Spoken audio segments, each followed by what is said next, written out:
Welcome. Sorry for the delay. Welcome to the October-November meeting of the Design Review Board. The purpose of the board is to review applications of certificates of appropriateness for construction, alteration, demolition, and relocation of structures in Aiken's historic districts in an effort to help Aiken retain its historic character. We'll begin by reviewing the minutes of the previous DRB meetings, both for October and September, since we had to postpone. After the board votes on the approval of these minutes, then we'll begin calling applicants to the podium to speak, to present their applications. And then we'll ask for, the board, of course, asks for clarifications and questions, and the public will be given an opportunity to ask questions as well. We ask people to speak for no longer than 5 minutes so that we have opportunity for others to speak. And the board will then deliberate and make a decision based on our appropriate guidelines and our professional experience. So if you are coming from the public to speak, please state your name and address before you say, before you begin. So do I have a motion to,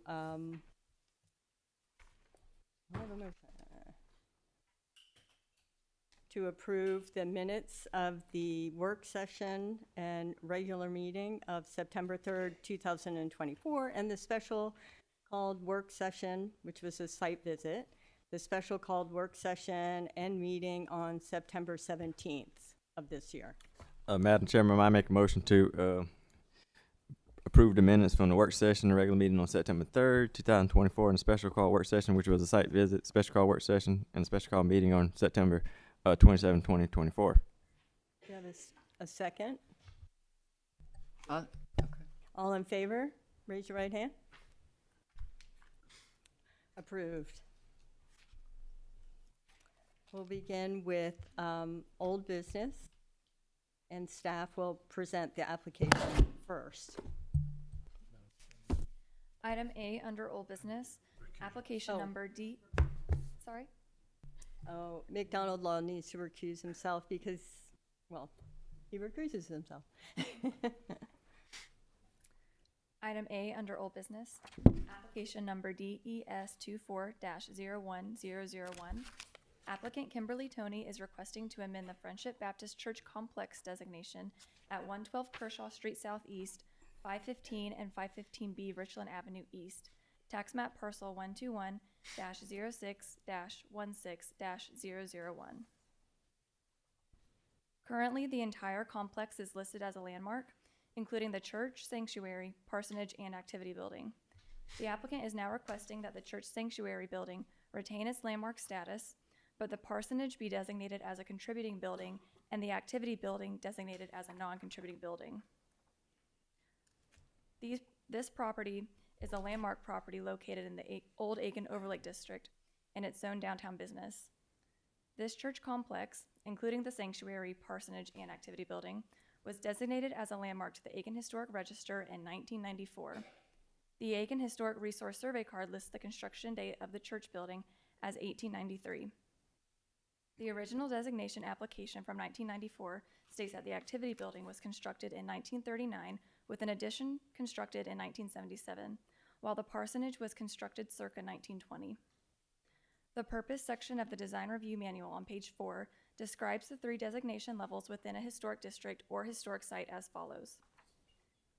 A landmark is a structure that is essential to the character of a historic district or historic site. The Cushman Vance House and Banksia are 2 examples of structures within landmark status. Both are listed in the Aiken Historic Register as part of a historic district and as historic sites. Noticeable changes to landmarks and structures eligible for landmark status should be usually avoided. Contributing structures are structures that are 50 or more years old or that have aesthetic or historical importance are normally classified as contributing. Contributing properties worthy of preservation, but are often more tolerant of change than properties eligible for landmark status. The Habersham House gatepost, the Saddlebag Cottage, and the Coach House are examples of contributing structures. For non-contributing structures, the loss of a non-contributing structure should not adversely impact the character of a historic district or site.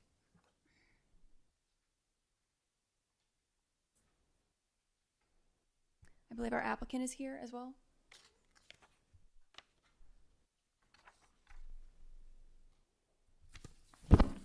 Good evening. My name is Kimberly Toney, 623 Edgery Street, and I represent Friendship Baptist Church at 515 Richland Avenue. Do you have any further comments you'd like to present? No, not at this time, unless you all have some questions. We presented on several occasions about requests to amend our landmark designation. Right. And we have had a site visit. Yes? Wanted to put something on the record with regard to this because we received a lot of letters from your parishioners, and basically in which you say that, I just want to correct If you something. can, excuse me, I'm sorry for the interruption, but in order for me to hear, if you could speak into the microphone, Gosh, please? I'm sorry. Can you hear me now? Yes, ma'am, I can. Okay, good. We've received a lot of letters from your parishioners, and you've been stating that this application is very similar to the application of your neighboring church, St. Mary's, back in, I believe, the 90s, 2000, but it doesn't really matter. But I just wanted to correct one thing. There's sort of a misunderstanding, I believe, about what actually happened, because it's on Exhibit M in your application, but the Design Review Board did not approve recommending that the designation be changed. They recommended that it remain the same. I just wanted to make sure that you all knew that, and I just wanted to correct that on the record. Okay, thank you. And our process here is that we make a recommendation, and then it goes to, is it Planning Commission? From there, Planning Commission makes their recommendation, and the final decision is left with City Council. So today we'll be making a recommendation that goes to planning. So it doesn't, we're not the final stopgap here. Understood. Okay. And I would like to just note that the congregation of Friendship Baptist Church is here in support. And if I could at this time have the congregation, members of the congregation that are here, some of them, of course, not all of them, to please stand at this time that are in support, that we would like to request that this designation be granted.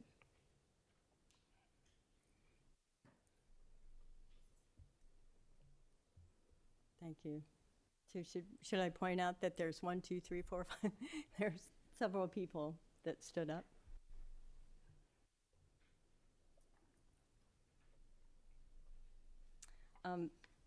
So what we're asking for here is that the parsonage will be a contributing structure, and that the activities building would be a non-contributing structure. And notably that originally it was used as a parsonage, as it was stated, and of course, it was constructed in 1920, and sometime along the way in the 1950s, it was used as in 1950s, it was still continued as a parsonage, but in the 1980s or so, and back in 1994, when it was a landmark, when it was designated as a landmark, it was converted to for use for administrative purposes, which we now use now. So it is no longer used as a parsonage on the interior part. We've made no changes on the exterior, so it still has its residential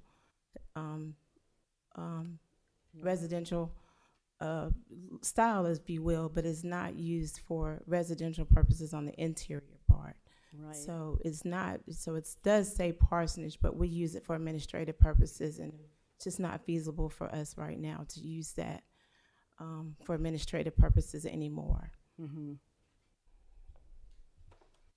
We did have a site visit, and it is in been taken care of tremendously. It has all the original detail. Correct. The activities building, you want it to be a non-contributing structure, but it really does have historic impact, especially on Richland Avenue.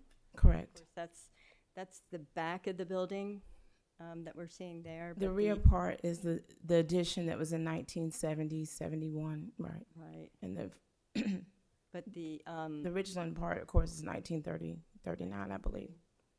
that really still has a lot of impact on the street, and it does really contribute to the streetscape, I think, and to the property as a whole. Are there any other comments that we have? Yep. Thank you. Ms. Toney, thank you for speaking here tonight. I don't know if you can hear me, if the mic's working okay. The last time you came, we basically had a question that we posed to you, and eventually the matter got tabled. And the question was, how did the original designation error, and what's changed from the original designation to change the status? And when I read through the revised application, I still don't see anything about what's changed or how the original designation was in error. I understand fully that the congregation wants to remove the designation, but I still don't understand what's changed, how the original designation was in error. From the September of 1994, From the original designation, right? in era, we're not sure. Those that were a part of that person that spearheaded that is deceased. So we're not sure exactly how that was. We have documents that tells us what Right. happened, but I'm trying to figure out why those documents are in error. Well, for one, the church, we do not know why that they decided to make that all one. I'm assuming that they probably thought that 30 years later we would not be here, wanting to build a multi-purpose facility and decide to relocate our administrative building or parsonage at that time. But that is probably the number one reason why we did not, and I think their intentions may have been to declare it historic, but the only historic building as far as on the historic registry for the state and national, of course, as you know, is the sanctuary. So I don't know if that's the question you're asking, but I'm not sure about in the era. That part I'm not understanding what you're asking about in the era. Well, there was a finding of fact back in the 1994 when the designation was made, and it lists all the facts, and I'm trying to understand how those facts were wrong, or if there's still a finding of fact that it should be a landmark. I don't ever think that anyone even stated that it was an error. I just don't. I'm not sure. Okay, thank you. Mm-hmm. Madam Chairman, I'd like to comment on this. So I received the letters. I looked, and in all transparency, I prayed on this thing. I think the future of the church possibly depends upon whether you're going to get the multicultural center or not. For the record, everybody know I'm black, right? And I'm St. James Baptist Church is my church. We're going to keep religion out of it, but we're just going to stick to the matters of fact. But and my thought pattern is this. I understand that the timeline for St. Mary's designation that I have in front of me, Exhibit O, it was in the 90s or 2000. If it happened for St. Mary's, I read numerous things from the congregants, the parishioners, members of the church, whatever you want to call it. If this move is not made, I feel that if this may affect the future of the church tremendously. I say that to say this. In my church, I know for sure, our 75 miles from Aiken is where my home church is. There hasn't been any growth. That church is going to die probably with my mom. I'm probably not going to go back there. It's just a matter of me going to church, for that specific church, for my grandma and to visit my family and so on and so on. I understand the stance that the DRB took here in front of me in 2007, but I also understand the stance that Planning Commission took and also Council took. Council's stance was that it was approved in the sense of the designations were removed for those buildings. Here I have it where if that's the desires of your heart, even from a historical standpoint, the house or the parsonage will be a contributing factor. I understand your future plans. If it can be used or preserved in that matter, I personally don't see an issue with it. But once again, I'm one vote. I understand the importance of the actual building, the sanctuary, to the community. I understand that the modifications that have been made to the activities building, which is butchered up, but I don't think that takes away from the fact of the matter that this is still a historical church. I've attended the church before. If it happened for St. Mary's and we are appointed by council here, I don't see why it cannot happen for you. I thought about it, prayed on it, but that's just my stance, ma'am. Church members, I really don't see an issue with it. It is controversial, I do understand, but I got a vote, I got an opinion, I got a stance. If that's the desires of you all's heart, even though it might be unpopular opinion, have at it.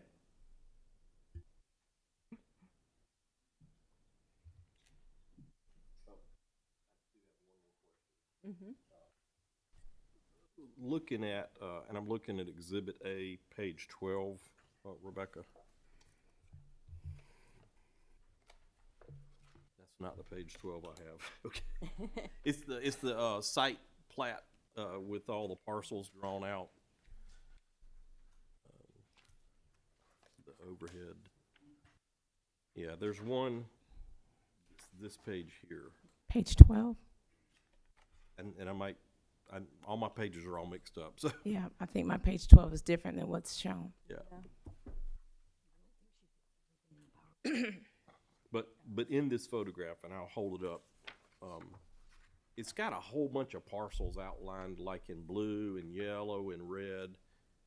And I was wondering, are all those church properties or? No, it is not. Okay, If it's similar to what's shown there, if it's surrounding parcels, all the parcels that are surrounding the church are not Friendship Baptist Church owned. just the red that's outlined there. No, it's not just the red. We just don't own all the parcels surrounding the church. Which ones are yours? We own about 7 of what you see on the block. Okay. And are they contiguous to the red? Some, it jogs. Okay. I was just trying to get a sense of, are you landlocked, where you have to have that piece or not? That was the genesis of my That we question. have to have which piece? The parsonage, or is there still property available to do your expansion? Well, we own where the parsonage is on, but it's just not. It's not a plan of ours to use any other properties at this time. We have other plans for some of the properties that we own.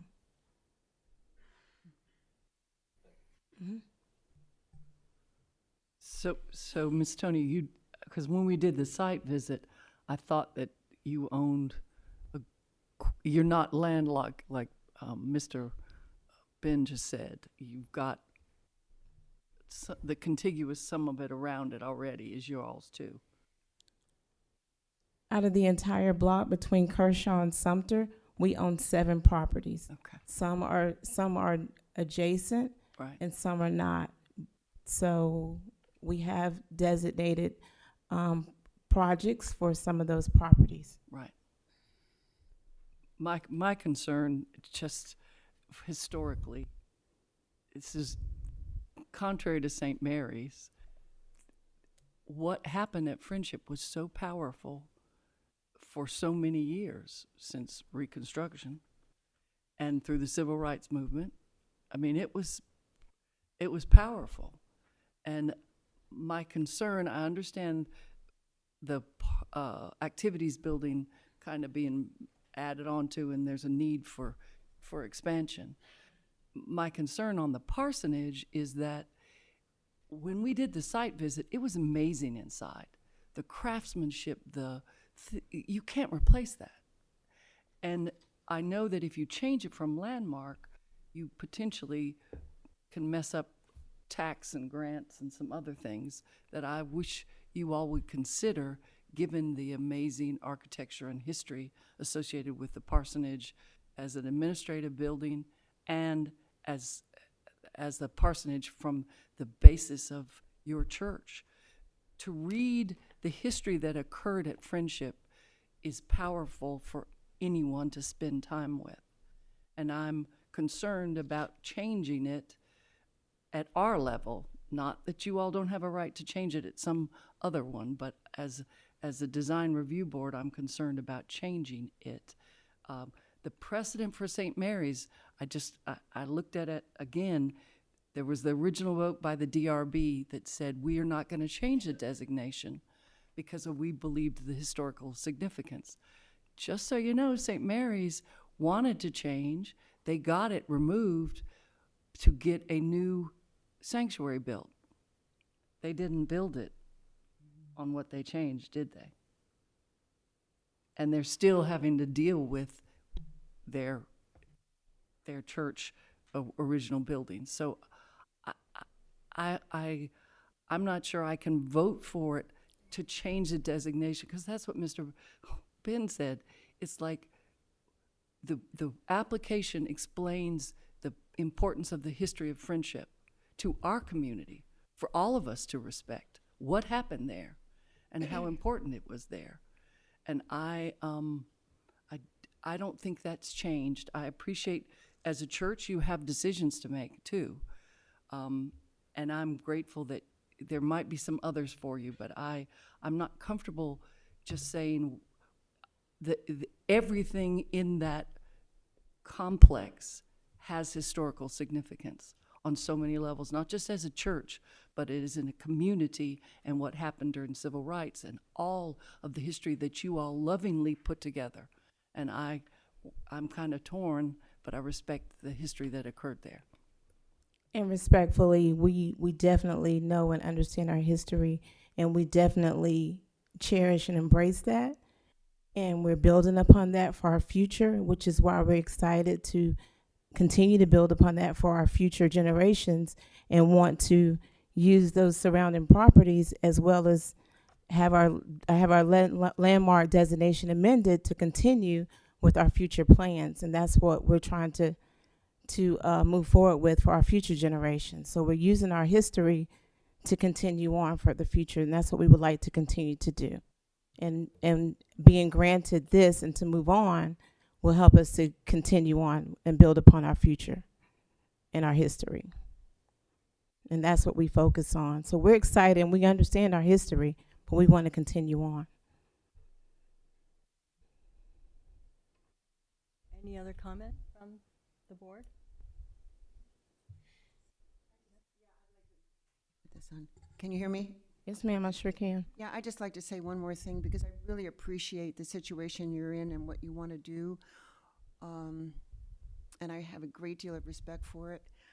But saying that, I also have, we have to follow the ordinance, and they're really, and if, I'm worried that it sends a dangerous precedent for us if we change. First of all, there's no authority, and I have to tell you, there's no authority in our ordinance as it stands to be able to change that designation. And in the long run, I'm not sure it really should be, because as Ms. Morgan said, it has such an amazing history. It goes back to 1896, and it was so important in the history of Aiken and the significance of what you all did and your very existence. Is, it's it stands alone. I mean, it really does. And so I hope you understand, you know, I'm not sure that I can vote for it because of the precedent that it stands, that it gives. In other words, if your church back in whenever the date was, I'm not sure. 1866 is when the church, we celebrate this coming Sunday, 158 and years. you actually, I think it was back in the 1990s that it was designated as a landmark. And it was done with, it appears to be done with the majority of the church members at that time. They felt it was important enough at that time to be able to have that designation. And I don't know that this board has the authority in our ordinance to be able to take that away. And that's my concern. But having said that, it's not that we don't understand the situation that you're in. But again, ours is a recommendation. You must remember that. This is what happened to St. Mary's. Ours is a recommendation. If we do not recommend that the designation be changed, then the next step would be for planning to make their recommendation, and then it goes to city council. And it would have to go to city council no matter what. I understand. I understand. Maybe this is a good time for the opportunity for the public to speak. Is there? Yes. Can you? Thank you.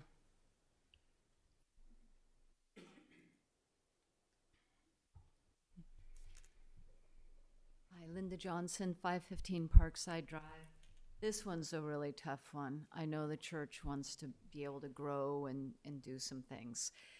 But with that said, the parsonage is of great historic importance, as Ms. Morgan was talking about, not just for the church, but because it was designed and primarily built by blacks. And we don't have a lot of structures in Aiken that can say that this was a black-initiated endeavor and done by blacks from the Schofield School. So preserving the parsonage preserves not only the church's history, but a key part of Aiken's history with the Schofield School. And that historic character is best preserved by leaving it in place because that preserves the context, you know, the association with the school. And following up on what Ms. Corey said, this, you know, the issue here isn't really what St. Mary's did a long time ago. That was a different situation. They wanted to demolish their church, and in fact, the DRB denied it. So it really isn't the relative basis here. But this really is a tough one. So thank you.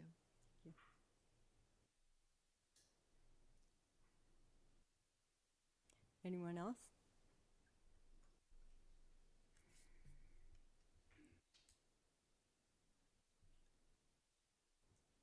Good evening. Flip Quiller, 15 Brandywine Way, Aiken. This is really a tough one, but we're not trying to throw our history away. We're trying to preserve it. And we don't, a lot of things we like to do around Friendship, we have to go and rent this or rent that or move here and go there. What we're trying to do is put our facilities on our property so our younger people,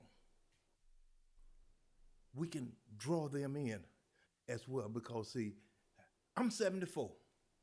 I've been at Friendship for 44 years. I pray God give me 44 more. But, you know, we need some younger people in our congregation. And this facility will draw younger people to our congregation. We're not saying throw our history away. Only thing we're trying to do is allow our history to continue to grow. And if we don't have any younger people to come in and say, you know, my granddaddy did this, my grandpa did that, my grandma was here, my auntie sang on the choir. We got a building. Not only that, and I won't take long, we are congregational driven. We have put money in that building, and we have come to the point now where another $60,000 to level the floor and the architect said he don't guarantee it's gonna last, even if you put that money in there, then if it done, and if it come down, we got to put another 60, another 40. And we can take those thousands of dollars and build up facilities, and we can have something that's had a solid foundation. I hear people say, I hear some of you say, well, I can't vote for it. My prayer is that allow us to do this, so that we may preserve Friendship Baptist Church. Thank you. Thank you.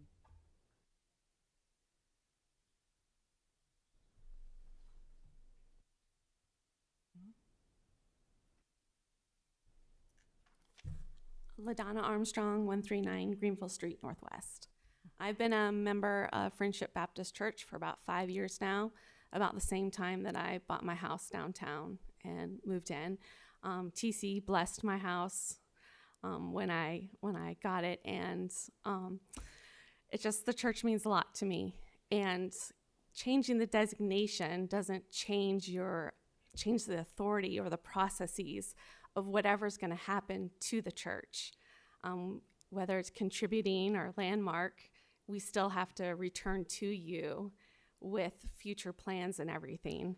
And it just allows for more growth and opportunity, and even for us to preserve our church more by having additional buildings that we would use and not put the strain as much on the church, and for us to grow our congregation so we are able to continue to preserve the church, which is truly a beautiful building. So just wanted to mention that. Thank you. Thank you.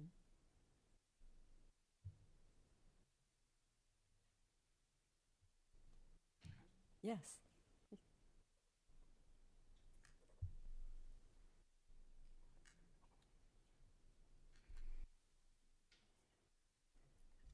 Good evening. My name is Mandy Drumming. I am at 412 Pendleton Street Northwest. I was at the last meeting discussing the landmark status of the parsonage. I was looking at what a contributing status building is, what that is, that definition, and one of the images is a gatepost. So if you reduce the parsonage building, and I did talk to you about the significance, and I don't know, I think Rebecca sent a slideshow I created about the arts and craft value of the parsonage. I hope you guys received that. Just some of the overlooked histories, but contributing status is a gatepost, okay? If you think that parsonage is reduced to a gatepost in its significance, architecturally, socially, historically, then I just don't agree with that. So the parsonage, it informs the sanctuary and vice versa.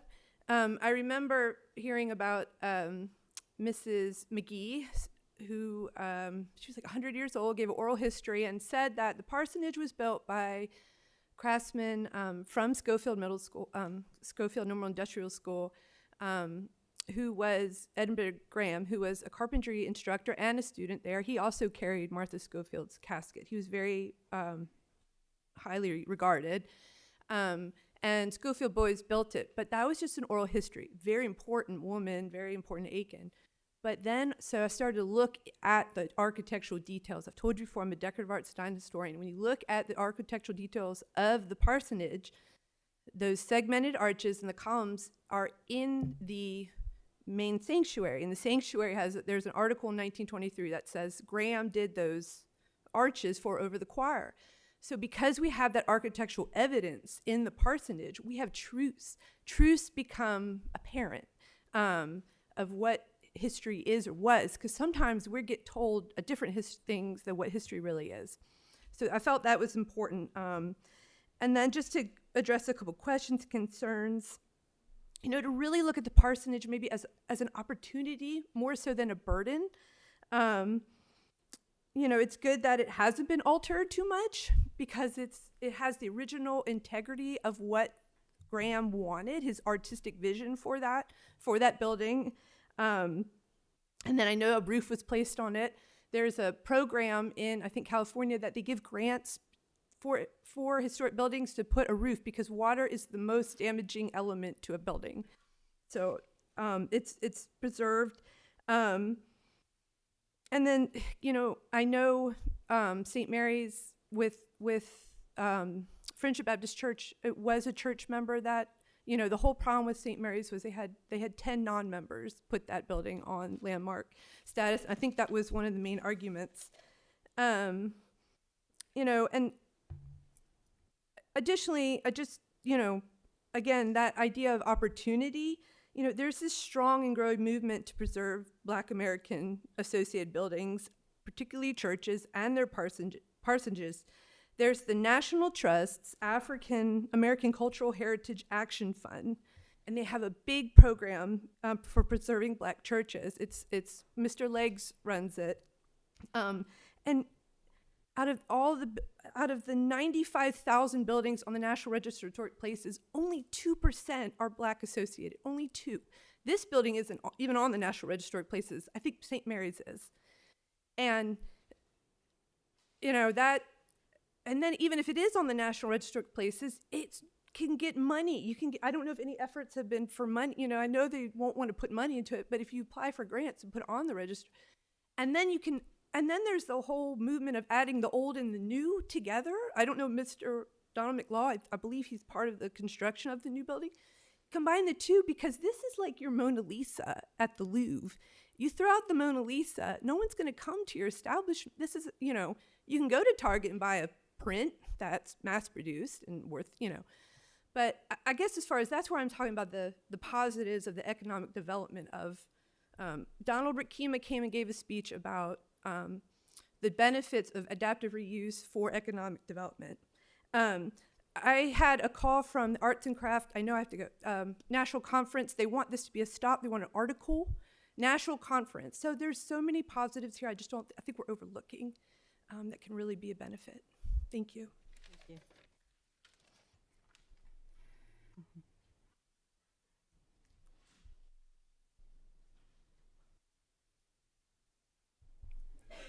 Terry Williams, 5078 Bellmead Drive, Aiken, South Carolina. I don't know if we want to reduce this to a Target Mona Lisa, because we have a lot more respect for our property than to reduce the thoughts that have gone into why we want this piece of property, the new building done. It wasn't something that we just thought about one day and then decided, oh, we'll just build a new piece of property. We know what condition the parsonage is in right now. I am a children's church teacher. I'm also an adult Sunday school teacher, and we are making all kinds of decisions about how we're going to handle our classrooms and our students and our adults every week, that people who are not members of our church has no clue of what goes on behind the scenes. We have to make decisions about that on a regular basis. So we're not just throwing away something. I think what we're doing is building on what is already there so that we can preserve and tell the stories about what happened. Those people who spent that time building that and coming up with all these beautiful architectural designs, they were brilliant. And that will always be a part of what will be passed on to our congregation and to our young people and generations after generation after generations. But they would also know that we cared about their needs by trying to provide a space where we could embrace all of the new things that they need. It's not just about building a building. And that's offensive to think that we didn't take time to think about why we were doing this and the importance that it would add to the generations to come.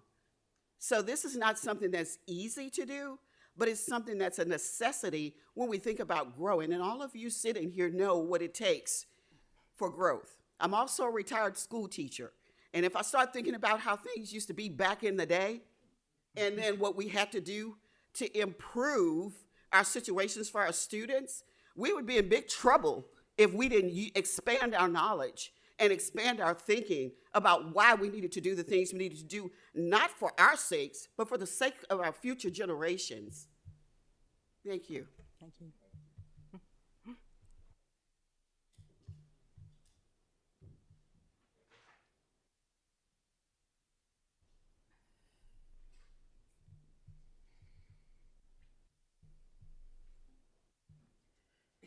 Good evening.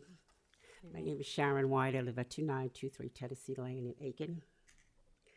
And I was here at the first meeting, and I expressed my feelings as far as that I was not for this application. I would like to thank the City of Aiken Design and Review Board for taking the time to carefully check on the stipulations and laws which involve this change.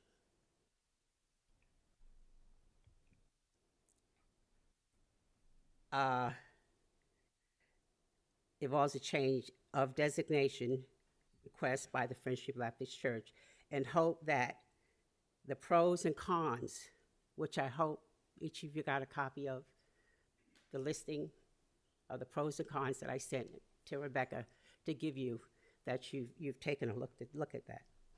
I would like to address something stated at the last meeting as a lie which affected my character, which I would like to clarify. I submit it to you. Madam Chairman, I submit can it to you. we keep this on the facts of the church and not personal comments? Yes. I just want to make sure that you Well, receive. I would like to hear about the merits of the case, and I'd request Madam Chairman to keep it to the facts of the case and not a personal comment session. So specific to the application, please. It was just that something was made to the public involving my character, which is online and out there. And I just wanted to clarify that I sent you a letter as far as clarifying what I said was not a lie. All right, it's not, this did just go to you. Other people saw this letter.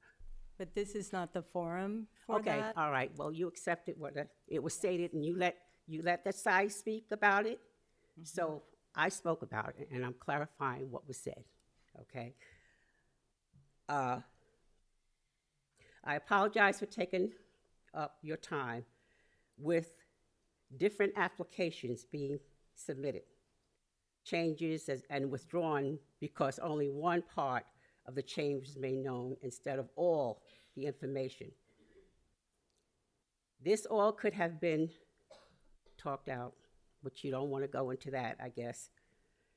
There are people who went to Friendship Baptist Church years ago, along with those attending today, relatives who played an important part in the history of the church's complex. There are those who have just drove by, giving them a humble sense, knowing and reminding them where they came from. Martha Schofield was a very important person in bringing up, helping Friendship also. They used that parsonage as a school while they were building Schofield, you know. And as far as the young people, it's good for the young people to see. I mean, you could tell the young people all you want to tell them, but today, these young people today want to see what we did or what you've done. Don't just tell us. Show me something. And I think it would be best if that parsonage stays there, use it to develop our young people, to let them know where they came from and how they got where they are today. So I thank you for letting me say what I have to say. Thank you.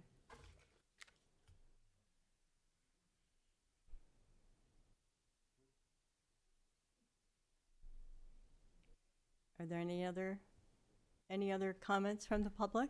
Anyone else like to speak on this application?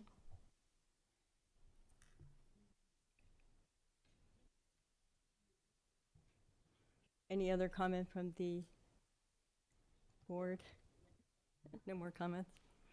I think I may have not been clear on my viewpoint, which is, as an architect, I feel there's lots of opportunities to keep the buildings where they are.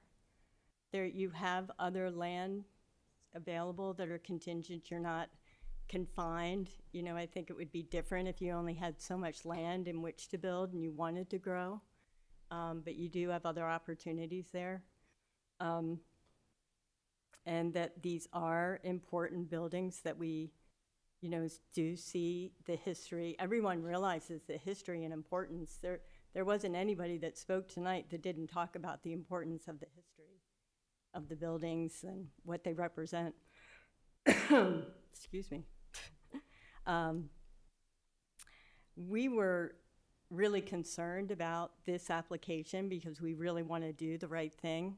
So concerned that we went to counsel from someone that has a national reputation for helping boards like us to make decisions, on landmark designations. He came back to us with very clear that this is, this designation is very true.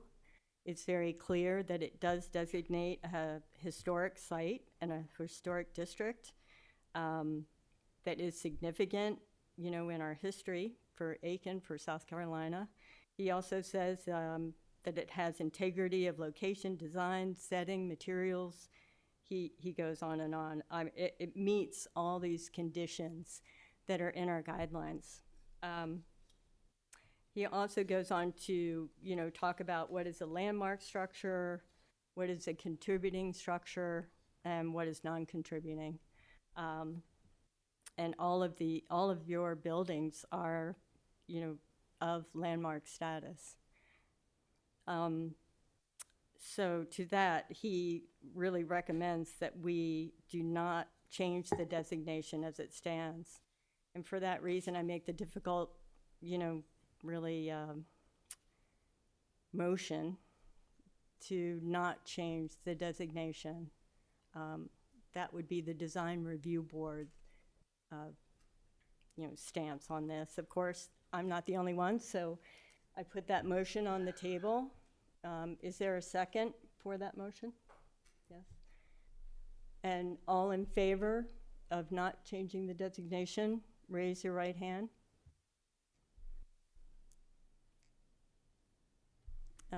Designation is not approved.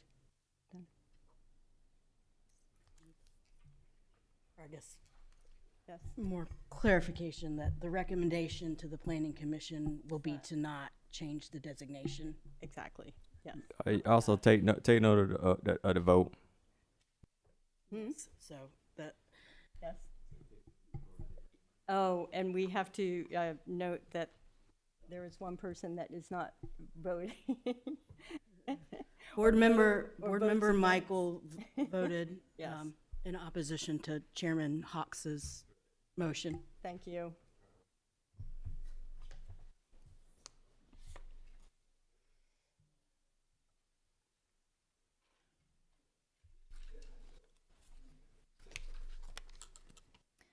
Item B. Sorry, Madam Chair, I'm gonna grab McDonald Law. Oh, thank you. For the next.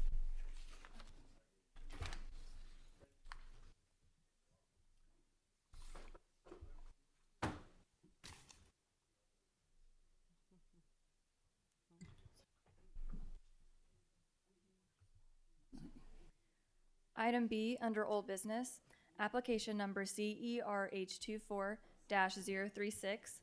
Applicant Jason Jones is requesting approval to conduct various landscaping work and replace the existing fence with a new wall and privacy fence at 347 Fairfield Street SE, tax map parcel 121-09-04-005.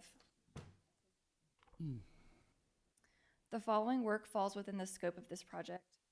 The applicant proposes to remove the existing whitewood picket fence and the existing brick columns. The applicant proposes to install the following: new footers, a 6-foot brick privacy wall with columns spaced 12 feet apart across the front of the property along Fairfield Street. 4 of the columns on the ends of the wall will be 8 feet tall. The remaining 7 columns will be 6 feet tall. The brick wall will be constructed with Andersonville tumbled brick. A pedestrian and vehicular gate are proposed to be included within this wall.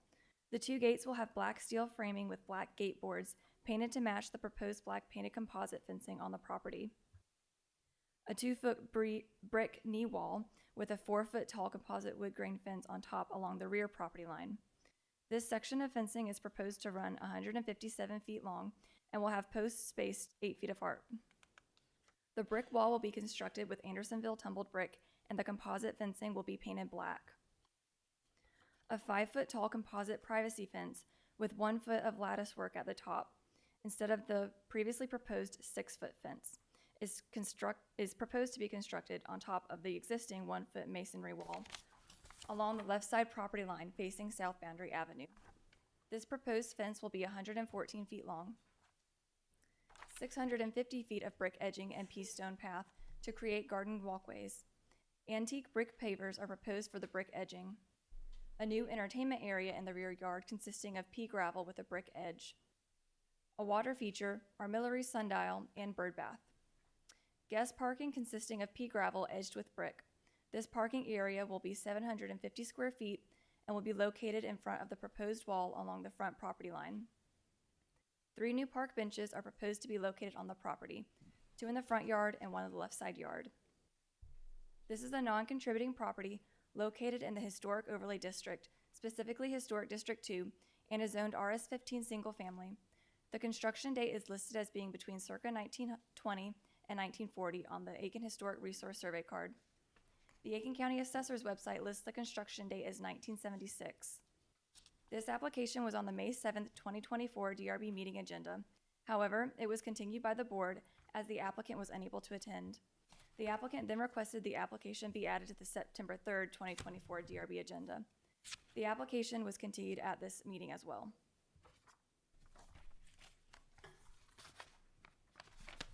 Good evening. Jason Jones. I stay at 4106 Oval Terrace. I am here representing Mary Beth Carroll for the property of 347 Fairfield Street Southeast. Yes,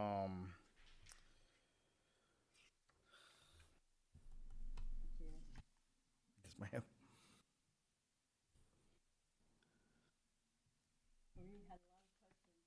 We had a lot of questions that you answered during the workshop. Thank you. Yes, ma'am. And I appreciate your client and your patience with us having to move the agenda again and again. Yes, ma'am. Thank y'all. Do we have any comments on questions? I'll ask one of Mr. Jones, just for the record, because we've talked about a lot of different things in here. Rebecca, if you would go back to the summary, right here, thank you. So does what's written on the side here accurately portray what you're requesting, or is there a change to what's printed here on this diagram? Yes, the only thing that is item number 2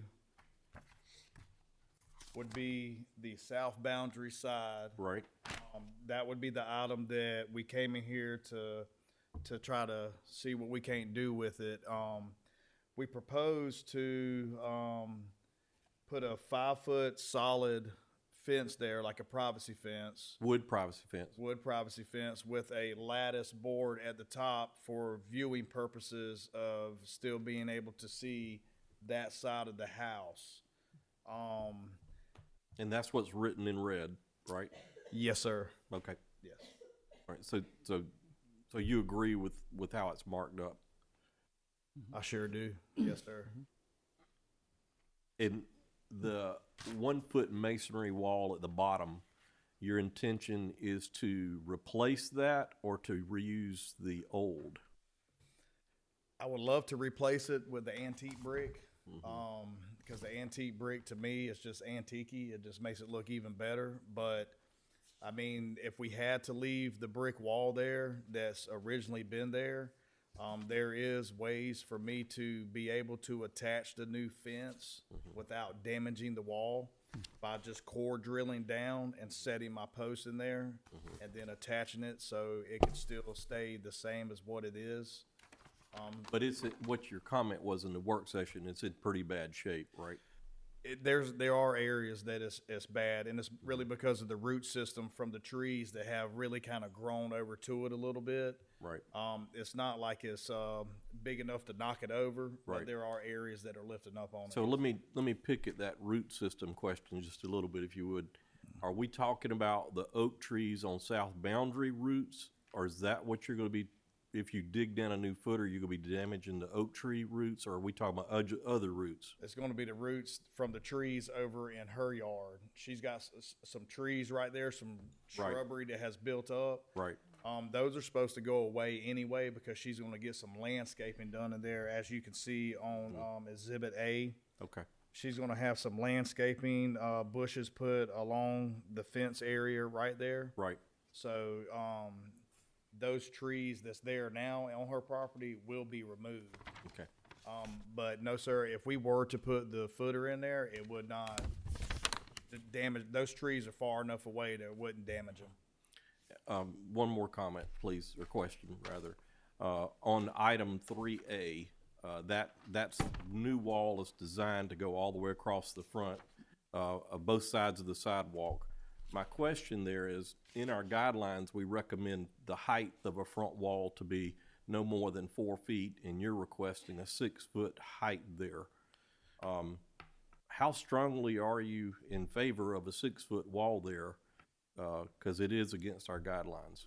Well, what we're trying to do is match the neighbor to the right of the house. Right. They also have a fence across the front of theirs, which is brick, and match his columns, which would make it look the same all the way down Fairfield Street, except for maybe the color of the brick.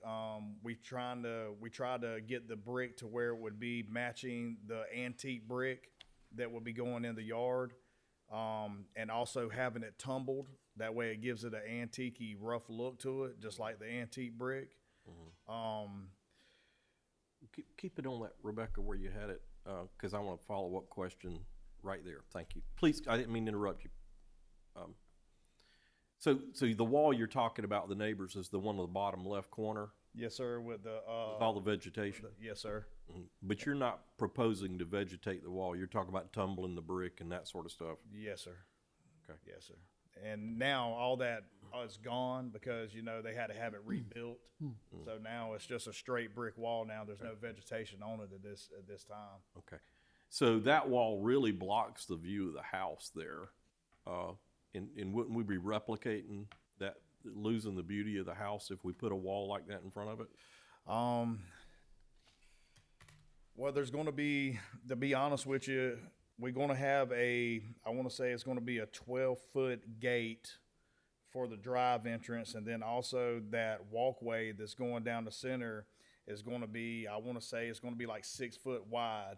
Right. So that's going to give you the view to the front of the house. Okay. And the house sits so close to the road Right. that the brick fence isn't really going to obstruct you from seeing the beauty of the house. But there will be open areas there to where you could still, if you're walking down the road or if you're driving your car down the road, to where you could still really see the beauty of the road, of the house. Right. Yes, sir. Okay. And then also with all the landscaping that's going to be done, Right. and it's just going to make that whole area just come alive. Right. Thank you for answering my questions. Yes, sir.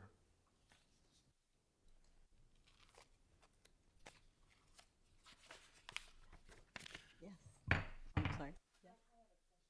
Yes, ma'am. How tall is the picket fence that is there now? It's a 4-foot picket fence. 4-foot picket fence? Yes, ma'am. And I had a question too. That one we just looked at, bottom left, that's probably 8 feet, isn't it? Adjacent, the one, I know that his columns, I measured the columns. 'Cause, that one right there.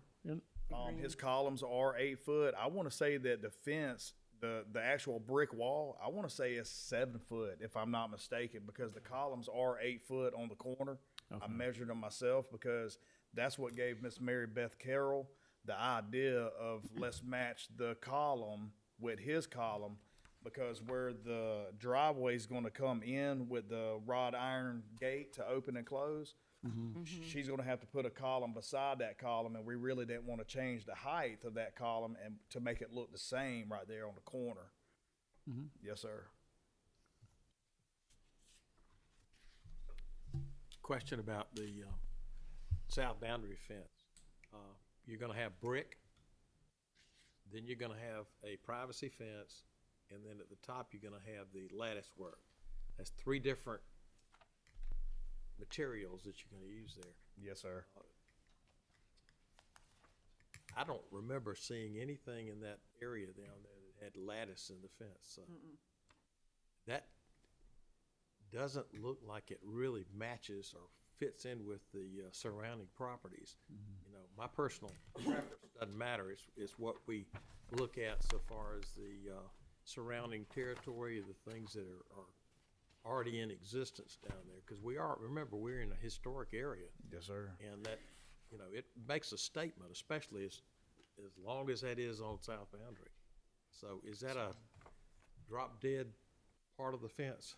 It's not that's just something that we kind of got together on and said, hey, let's try to present this. But I have talked to Miss Mary Beth before, you know, quite a few times before I came tonight.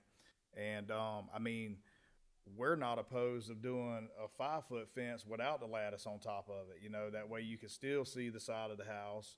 I built this big, beautiful 2-story, deck on the side of the house that's, you know, you walk out of the master suite onto to where you can actually see over to south boundary. And me personally, I would love for that to be seen because that's my craftsmanship, you know what I mean? So, I mean, we're not opposed to dropping the fence down and doing without the lattice, just so you can still catch the view of the side. Good, thank you. Yes, sir. I don't know how the rest of the board feels, but I think that would be certainly an appropriate way to go. Yes, sir. And it painted dark, or did we talk about what color it'd be painted? She wanted to paint it the green. Green. Charleston Charleston green is what she was wanting to paint the fence, and also the one that's going down the back of the property. She was wanting to paint that one Charleston green also. And you just have the same post drop down so that they would match up with the height. Yes, sir. And I don't blame you. That is an attractive asset to the house that you made. So I appreciate it. Be nice for people to be able to see it, not have to look up. That's but right. Be able to see it, have a clear line of sight to it. So thank you. Yes, sir. On the same token, the wall that you want to put up in front of the house, I mean, our guidelines state that, you know, walls and fences should complement the house. I know that house very well. And I think the height of that picket fence complements it very well. I can understand, you know, you wanted to change it and that sort of thing, but I to change it from 4 feet to 6 feet with 8 foot, I really do have a bit of a problem with that. And I don't think that's going to complement the house. So I don't know if you're going to be reducing the south boundary side to 5 feet, would you consider doing the brick wall down to 5 feet? I think her main concern is that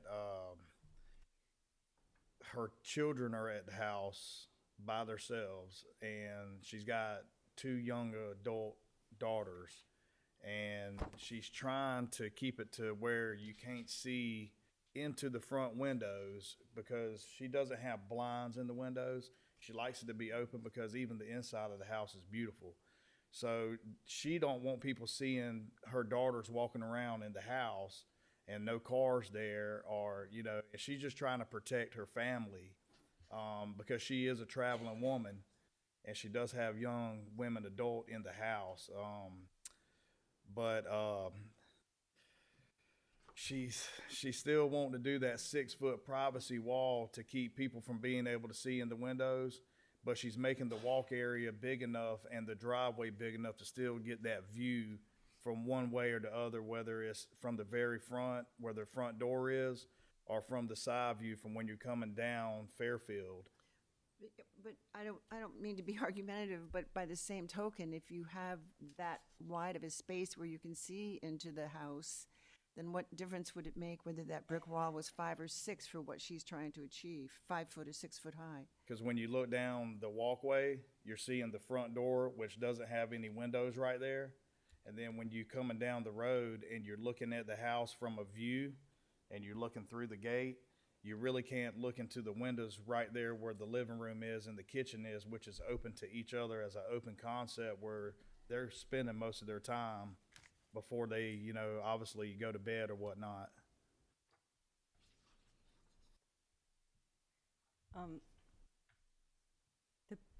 The proposed fence, to me, the privacy fence that's on boundary, I see this in a lot of backyards. It doesn't seem like a front yard fence to me, but that's my opinion. I also, at the corner, I wonder how these two fences are going to come together. I always see the fence as not just this road and that road, but that beautiful property you really do see, you know, in 3 dimensions. Like you see that corner, and you would think that there would be, if you were going to have brick at the front, wouldn't you have brick piers or something? And I know there's issues with the footings and things like that, but you could do maybe brick piers that were similar to what you're considering in the front. We definitely could do that. We could do brick piers instead of having those columns right there made out of wood. Every 8 feet, we could do a brick column that would match what would be going down Fairfield, and then put the fencing in between those brick columns. That way it would tie it in around the corner and still only be 5 foot tall to where you could still get your view, and it would tie it all in. I mean, we're definitely not opposed. I mean, not saying we can't do that, you know. Yeah, it's just, it's really a problem with boundary, isn't it? Because boundary is getting to have more traffic, and so more people want to put up the barrier fence. And then you get to be a highway that has barrier walls along it. It's Right, and then they want to put that same barrier in the front of their house. And, yes, to turn the, yeah. and it really changes the character of the whole historic. Yeah, South Boundary is a very historic neighborhood, as I'm sure you were aware. Oh, yeah. Yeah. Yes, ma'am. So, We're just trying to beautify it. You know, I mean, that white picket fence ain't beautifying nothing. You know, it's just rotten, looks like it's falling down. Sorry. It's okay. Madam Chair, my concern, we talk about taking the brick wall from on the Fairfield side. The picture, I guess it's Exhibit B, page 1, the white picket fence on the next property there is lovely. I just don't understand the need for, I know it needs to be replaced. There's no question the white picket fence needs to go. But the white picket fence on the neighboring property, just like what's there on the neighboring property on Fairfield, could be brick with the white picket fence with some brick columns as you need, that bring the character of the neighborhood. That's what you see most on South Boundary, is that. And when I was driving around today, there are some areas that have high fence on the side yard, but once the front of the house begins, you go down to 4 feet. So if you drive around that neighborhood, you'll see some of those fences that are tall, 5 and 6 feet privacy, in the backyard issue that protects them, but then it goes down to 4 feet as you drive by to see the front of the house. And I just think that's the character, and there's the harmony of the neighborhood that I think we're required to follow. And I appreciate her desire for privacy. I think the gates will make a difference. I think she might want to consider some shears in those windows that give light but have a little more privacy. But I'm really concerned that if we as a board start going, 5, 6 feet, then we're going to have a precedent everywhere 5, 6 feet. And it's the one thing, if you ask for the character of Aiken, we all are kind of look at what people are doing. We are delighted what she has done and what you have done in your craftsmanship. It's amazing. And we kind of go, look what they did to that house. And now you want to do the fencing.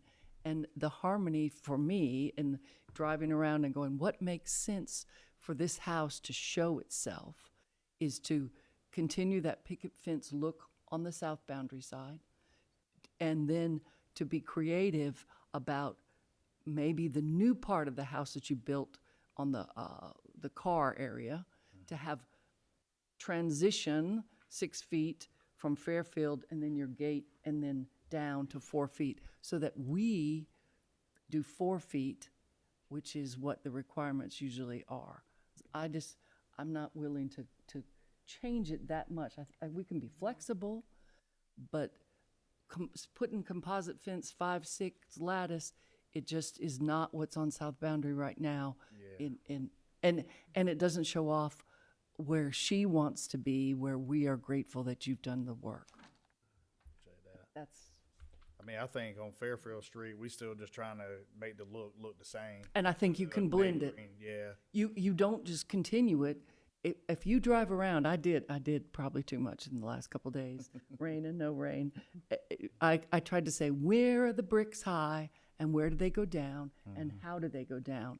And there's incredible ideas out there for you if you look. Definitely, yes. And we rode around the neighborhood also. that's, Yes, ma'am. Yes. Chairman, I think one issue you might have actually touched on it is turning the corners, because we've been talking about at least 3 different kind of fences and variations on fences. It'll be a good place to go see all the different kind of fences you could have if it's done like this. And I think turning the corners is important.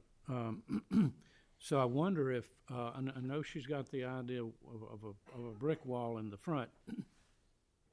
It seems like the brick wall actually exaggerates the height and the blindness. It's such a solid surface there in front, and I'm looking at. Some people may know it as the Vaughters House on Hayne. It's actually exhibit 1, and I just wonder, could she consider some wood, and you mentioned putting brick over on the south boundary side, but bringing the wood on around. If you look at, can you get up back to? You may not have it on your. Remind me which exhibit you're looking at? It's out of the guidelines. Oh, I'm sorry, I don't have the guidelines. Don't have that, okay. Well, at any rate, it's the same idea we just talked about on South Boundary. You said she might be open to a brick pier with some wood, painted wood. The one we're talking about is white, but and it appears to be close to 6 feet. But now the house is very visible. I've never even realized that hardly the fence was there.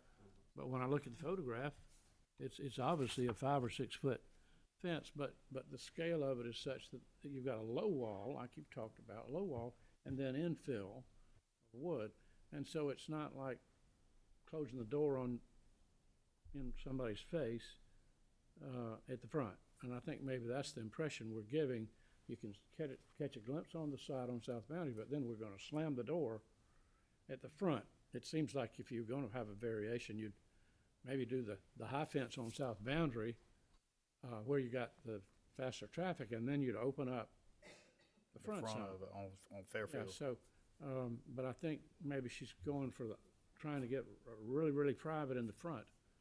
Yes, because them windows, it's the bay windows on the front where it's all open. That's where they spend most of their time, is on that main level. Yeah.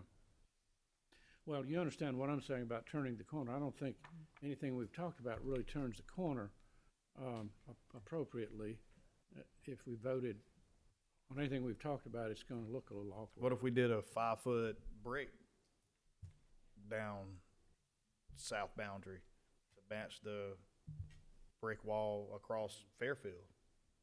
You know, that way that would just be a brick wall 5 foot high, you know, with the columns, and then, you know, do the 6 foot across Fairfield. I think that's a possibility. We have to see what everybody thinks. I believe that we were we were sort of staying away from a lot of masonry on that side because y'all were talking about tree roots, but, because you're gonna have a new footing on the front and probably rear. Is that Right. The rear also. But, And if we did the fence down south, down south boundary, you would still need, that new little 1 foot brick wall that we had talked about. You would still gonna have to put a footer there. Yeah. So either way you look at it, it would be a footer. But I think that would, I would prefer that. At least you'd have some consistency as you turn the corner. Madam Chairman, yes. Yes. I'm sorry to disturb, but what I would like to say is, as far as design is concerned, you got to stick to the design review manual. I can provide a copy for it, Jason. I'm quite sure Rebecca can. We're definitely not trying to be harsh or anything, but we got to stay on topic, and we can't make recommendations. Or this is not an I'm architectural making the design meeting. recommendation. That's why I said a 5 foot brick wall. I was the one that was making the recommendation. Yeah, but it would have to be in writing according to the Yeah, I can make it application. in writing. Let's just be fair, guys. We got to be fair and impartial. So I just want to point it out. Definitely. Yeah, I can definitely make it in writing. But we'll do anything we can to help you, Jason. I promise you. Yeah, Sir, we thank want to help. Yeah, thank you. I got another question. Yes, sir. Just to give us proper perspective, the house is on a crawl space, right? Yes, sir. Okay. How high is, or what's the height of the apron around? On the front, you're probably looking at about a 2 foot, maybe 2.5 foot crawl Okay, space. right. Yes, sir. Possibly 3. Okay. But when you go up underneath the house, it actually is dug down Okay. with, yes. So, you actually got plenty of room under there. Big piers under there. Yes, sir, there is. I was just trying to get a perspective of how the vision would be from, a 4 foot, 5 foot. Yeah, I'm gonna say it's every bit of 3 foot. Okay. Yes, sir. Would anyone like to make a motion? Or we need public comment, I'm sorry. Yes, thank you. This is a fun night, isn't it? Linda Johnson, 515 Parkside Drive, here for Historic Aiken Foundation Board. So we continue to be concerned about the wall and the heights of the wall, particularly on South Boundary. So I'll just focus on that. Back to the low wall, what you usually see on South Boundary, and South Boundary is iconic. We're trying to preserve the character of it. So I've heard that there are some thoughts on reducing the height of whatever wall is going to be there. That's good. I am now totally confused what we're talking about, because we have that original 1 foot wall, and then people talk about a wall, and I never know if they're talking about the total height with that 1 foot, or an additional. So, if we're talking, when we say 5 feet, do we mean 5 feet on top of 1 foot, which is 6 feet, which doesn't seem low? So need some clarification there, because I'm certainly a little confused at this point. But definitely, we need to preserve the character of South Boundary. We really do. I'm not even going to address the side, because I understand there are some higher walls on the side streets like Fairfield. But South Boundary is important. The other thing is what the fence is made of is important. That white picket fence right now really kind of matches the character of the house to the left, the house across the street. So, you are going to reduce, or it will reduce the integrity of the neighborhood, the historic integrity, to change to something else. And the lattice definitely doesn't seem to fit the neighborhood. So whatever happens, the lattice probably isn't the right choice for the top. So thank you. Thank you. Ms. Johnson, can I ask you a question? Sure. Yep, I'm sorry. I can't resist myself. Please I forgive know me. you do this to me every time. That's Yes. right. So what I'm hearing you say is the continuity along South Boundary outweighs the owner's need for privacy on a side yard of their house, because that's not the front of their house like many of the houses are. Corner lots are very tough, but Yeah. yes. And what I was hearing was an issue with privacy inside the house, being able to see through windows And it sounds like there are other solutions. It's just the wall is the favored solution by the owner. So, you know, if there was no other way to provide privacy, then this might be what has to happen. But it sounds like there are other ways, including, you know, we have low fences along south boundary that have shrubbery that Right. goes high. That was my next question. That So you're- also, and so, Yeah. you know, I think that is an option. I think that there are other options for privacy other than having a 6 foot or 7 foot or 8 foot wall, which I'm confused what we're talking about anymore. Okay. So, Thank you. thank you. Any other comments from the public? No? Any more comments from the board? Is there a motion? I had a comment. Mhm. Jason, appreciate what you're doing. I actually went to the neighbor's house on Fairfield Street, and I'm 6 feet tall with my work boots on. That fence has to at least be 8 feet. Even when you came with the masonry fence, it didn't bother me at all. The only thing I care about was craftsmanship, and if it was of the time period. Of course, I'm only one vote, but I know some other people have other opinions, but I just wanted to bring that out there. As long as it all tied in, it's continuity and things of that nature. Because when I go down South Boundary, all I'm looking at is just beautiful trees, right? Noticing the houses sprinkled here or there, but the trees. So it really didn't bother me. Yes, sir. Yes, sir. Madam Chairman, Yeah. a point of discussion, if I may.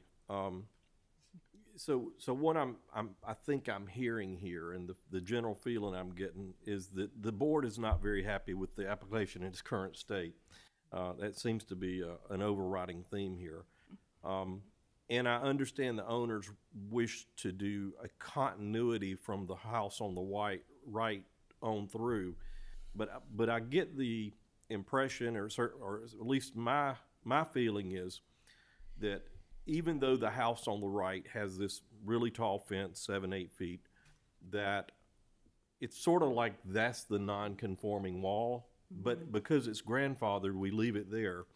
And to continue, I hate to use the word, a non-conforming wall across the front of this house is like perpetuating a mistake in terms of being able to follow our guidelines and be able to see the homes that we have in our historic district. So, with that being said, and where I kind of feel like this is all going, I feel like we're faced with either having a yay or nay vote on the application as it currently stands, and it's likely to be nay, and then the owner kind of being stuck with the decision, as opposed to maybe asking them to listen to the comments of the board and think about a lower fence in the front, and maybe even a vegetative solution on the south boundary side, and maybe come back with a plan that might be a little more likely to get a positive vote rather than having us to vote you down. What about the landscaping? Is the landscaping good to move forward with? I mean, we haven't voted on, like. We haven't voted on anything. I'm just trying to figure out Gotcha. where we're going. That's Gotcha. all I'm trying to do, and I hate to tell people no, because y'all have done such an amazing job with the house. I mean, it's a showpiece, and I remember what it looked like just It's a few not years even ago. the original house, so it's not really the historical house. The historical house got tore down, so this is a whole different house. Yeah. But it is a historic Yeah. Yeah, And no, so, I understand y'all that. have done such a great job, and the landscaping and the pathways and everything is such a great idea. We feel like we're not appreciative of all the money and time and effort, because it's really amazing. It's quite frankly amazing. Thank you, Ben. Yeah. Madam Chairman, I have to agree with Ben on this, and there's another aspect that we have to consider is that we've spent a lot of time on this application. It's the second time that we've received this application, and the discussions we've had are exactly the same as we did last time. And so we've really got to do something. We either have to do a bifurcated motion, or we need to vote on it up or down. But I think we do need to make some sort of movement on it. I don't have I personally don't have a problem bifurcating it, so that they can at least start with the landscaping. But I do not, I see Laura's looking at me going, I think But- that establishes a process precedent that we may not want to do. Yeah. I do think that it's a application as a whole. Correct. I don't think you can separate them out. I don't know about that. In other words, can I clarify, the bifurcated motion would be items B through F, perhaps, you'd vote on that, and you'd Well, that's what I'm talking, not, that's what I not meant. approve the other Yeah, that's what I'm talking about. I until they come back with yeah. a fence you can vote on. When- if- Otherwise, you I- could vote I down, guess, everything down. Go My ahead. clarification is, I think you can vote on the application as a whole and you can approve and deny it in parts. That's Uh, what I meant by. Okay, I guess I was getting the impression that you wanted to, Right, Time frame, they can't come back for a certain amount of time. for a year. So I don't think that's. If you deny the application, that's correct. It has, I think, about a year before it can come back unless significant changes are made to their proposal, then they could come back. Okay. How long? Yes. They don't have to pay a fee. No, we don't charge fees. So to be clear, to say it again for the record, if we approved B through F and we denied A, then they could come back with a whole new application specifically designating the size, the materials, etc., for the fences. Is that true? Is that what you're saying? So I was referring if you denied the whole application. As far as approving half and denying half, I'm not sure how that works. I'm going to defer to Laura, I think. I think what we probably could do is say there's a continuance on this, right? And part of our, agreement is, yes, we agree with this, but we don't agree with that, as part of the continuance. Not as a vote, but as comment. Oh, can you do that? So they would come back before us a third time on the whole application. Yes. And knowing that if you come back with the same height fence, it will be a no. Yeah, I don't know. I disagree with that because I really do believe that, as far as Robert's rules are concerned, that we could. But I'm a new girl. I'm a new girl on the block here, so I'm not gonna die on that hill. But I do believe that we as a board could do that, and I believe that we as a board should do that because What do you think? how many times have we received Make applications, the motion. the same application over and over and Make a over motion. again? Make the motion. Can I say something more real quick? Yeah.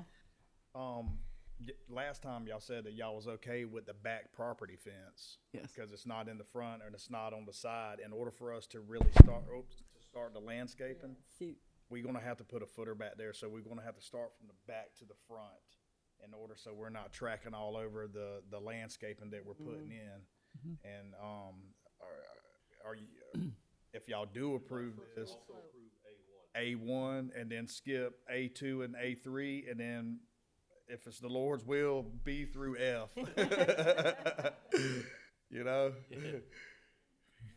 Thank you for having thank you. a good disposition through the whole process, because it's not easy. Yes, sir. Hey, I'm here for the client. I got family, my kids at the house. I'm here because, I'm putting food on the We have a table. lot of people here for others. I don't even know where my motion thing. Somebody else needs to make the motion because I don't have it. Are we ready? Yeah. All right, I'll make a shot at it. Okay, Madam Chairman, on application CER H 24-036, I move that the board finds that the proposed project at 347 Fairfield Street Southeast is in harmony with the historical character and the distinct neighborhood. For sections of the Exhibit A, page 7, items A1, B, C, D, E, and F, but not items A2 or A3. And that we find that found in our design review manual on driveways, walks on page 31 and on 32, page walls and fences, that those sections mentioned before are in harmony. And I call that we approve that motion as stated. I don't know whether to say amen or I second it, but one or the other. So. Hallelujah. All in favor, raise your hand. None opposed? Yeah. Thank you. Yep, thank you. Take care. Thank you. And I do think you're doing a beautiful job with that house. What is this now? Let me see.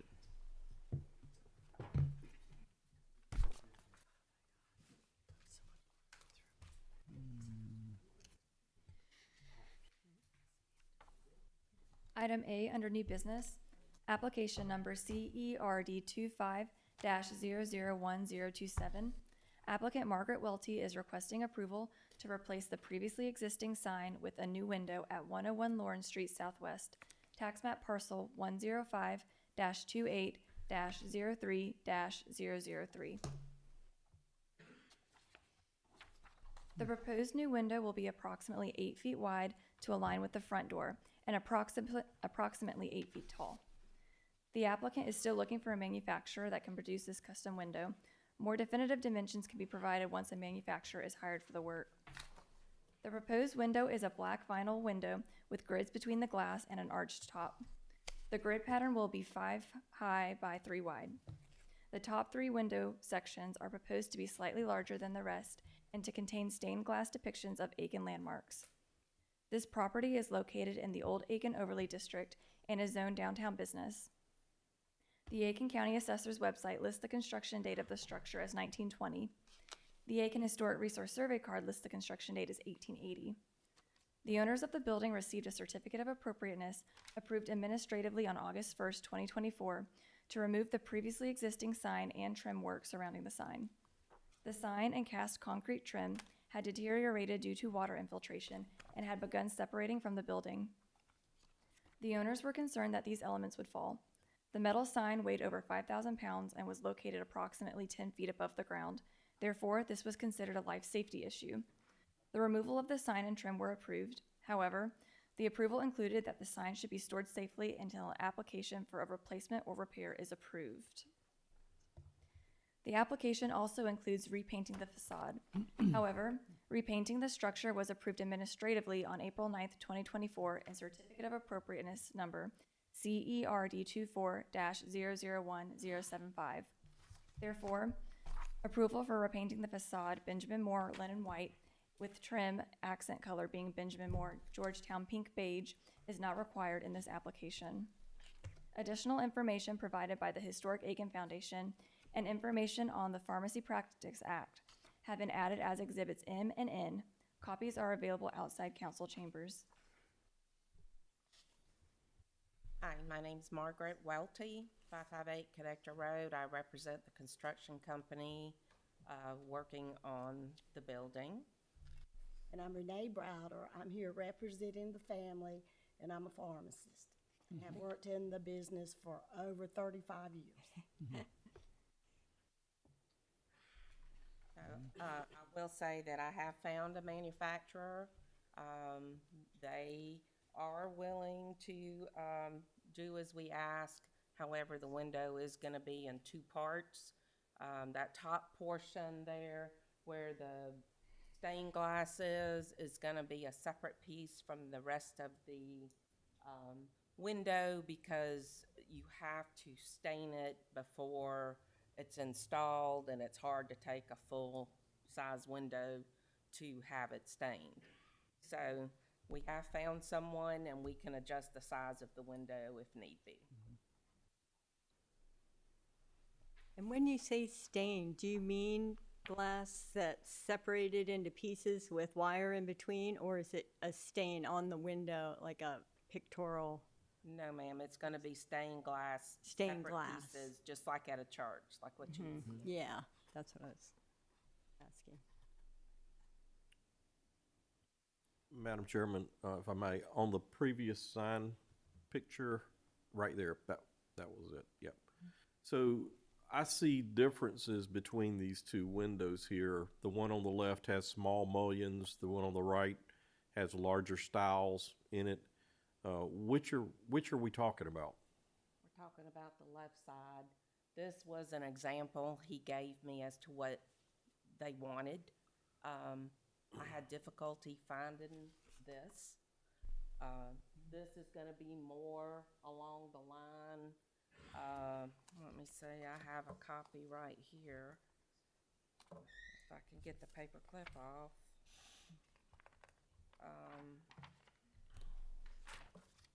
It's going to be more along this line, which is more conducive to this design.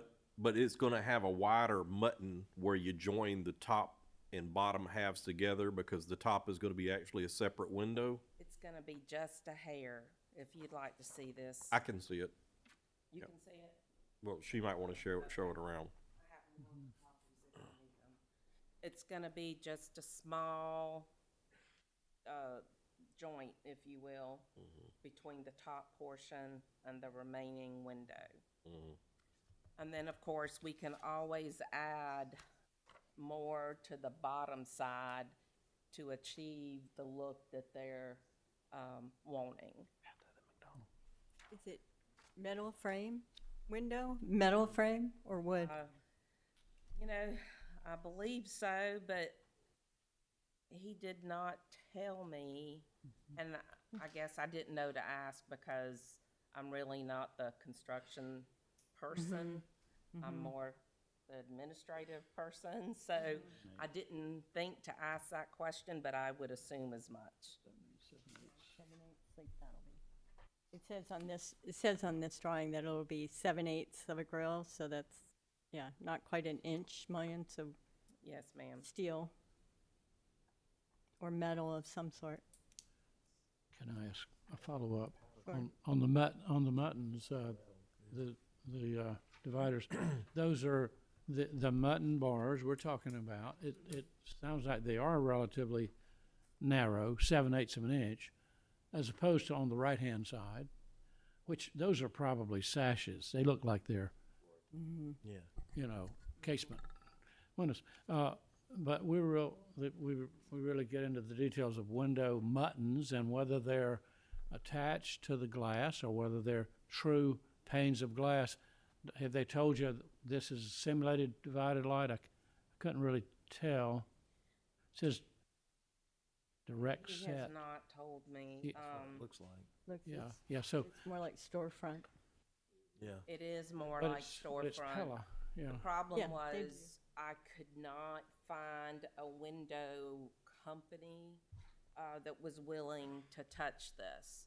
And then the ones that would, well, we could do this and we could do this, which is really not what the Browders were looking for.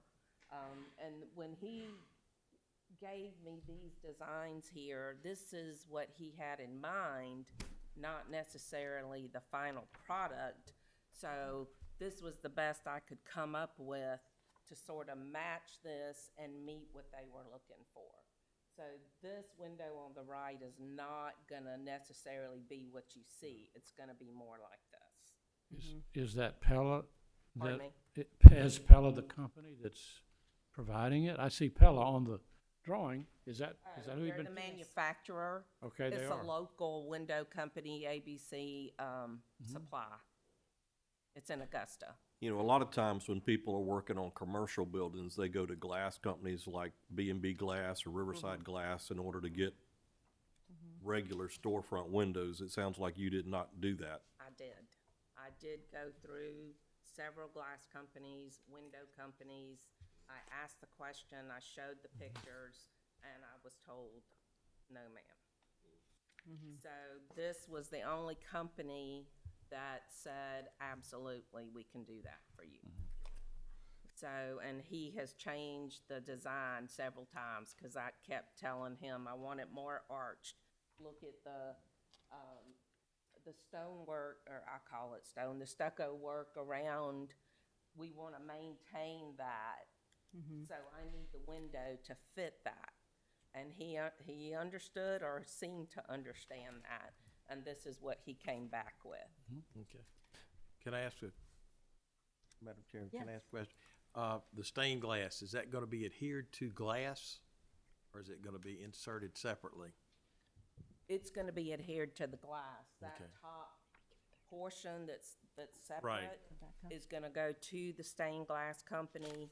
They will put whatever designs we request, On the- however that process is done. 'cause But it's I gonna saw- have the regular base is glass, and then it's gonna be adhered to, I'm thinking of it for It's not. gonna- dealing with those over the years, they're very delicate sometimes, and Mhm. you need something to back them to make sure that they either in front or behind. Right, and I don't know how they do that, but I was assured by a local North Augusta stained glass company that they would take the window that I give to them and they would apply the design that I requested. Okay. How they do that, I wouldn't understand if they told me anyway, so I didn't ask. So, I'm sorry. Did they tell you it's insulated glass, I guess? Insulated glass, probably? And that sort of answers what sort of muttons those are, and if they're attached to the outside, or if they're in between two panes of glass. That It sou- is not between two panes of glass. So it's attached, the mutton bar is attached to the glass on the outside, maybe. That's what we would Okay. hope. No, they're actual muttons. The So middle, so it's bottom separate section. pieces of Right glass. here. Yeah. These are The question separate. is what again? Okay, Are they exterior or interior? real to the- divided. They're actual separate pieces of glass. To Those make are- this span, they would have to be, Yeah. you couldn't have a Those are piece gonna of have- glass that was all that Mhm. span. So, They're gonna have to be Not a matter of fact. exterior, I think is what Mm-hmm. they're Yeah. asking. Okay. yes. All right, so you mentioned ABC Supply. By any chance, just a matter of fact, okay, that's all we're speaking about here. Is it guy named Richie Allen that designed that window? He's familiar with our guidelines. Ah, good. Mm-hmm. Well, I can say this on the record. He does all the windows typically in Augusta for their historic district stuff. I'm confident he knows. You've talked about him before.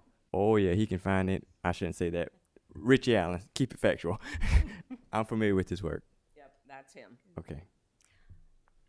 I would recommend not doing such a horizontal pane if you're doing this. If you are doing storefront, it makes sense when you're doing the casements in wood, but to do a horizontal storefront, you don't need all those mullions like on the lower portion.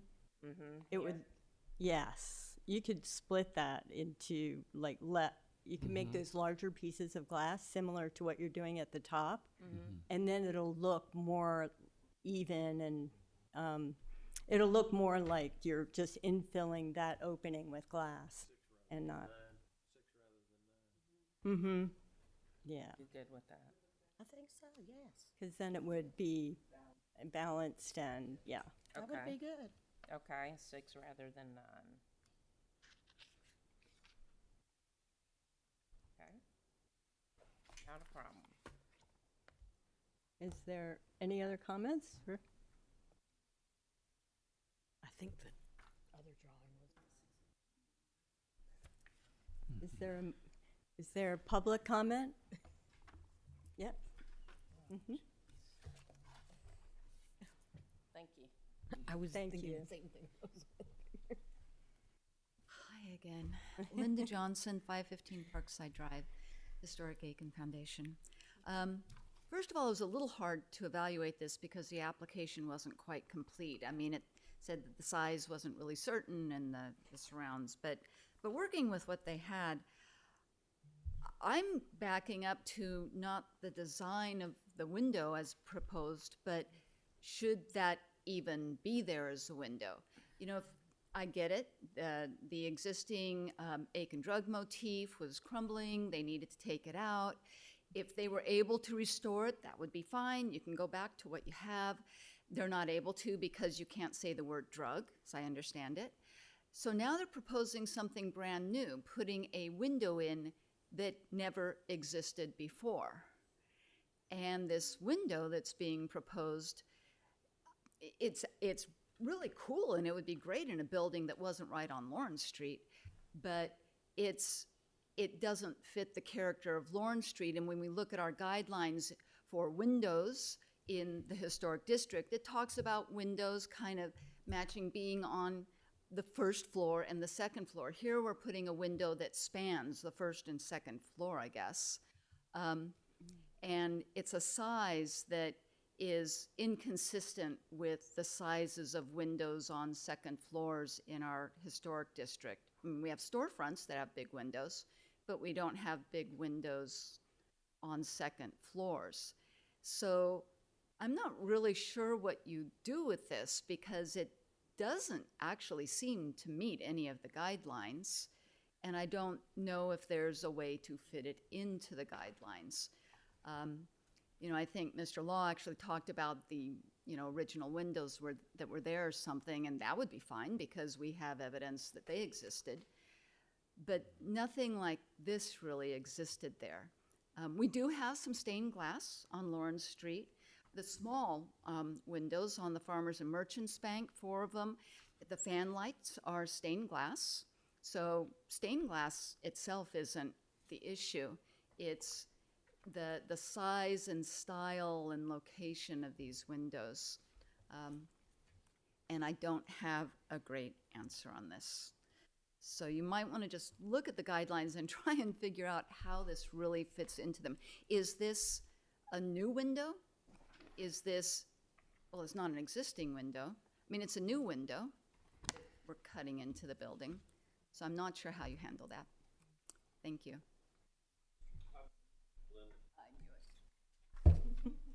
It's like every time he does this.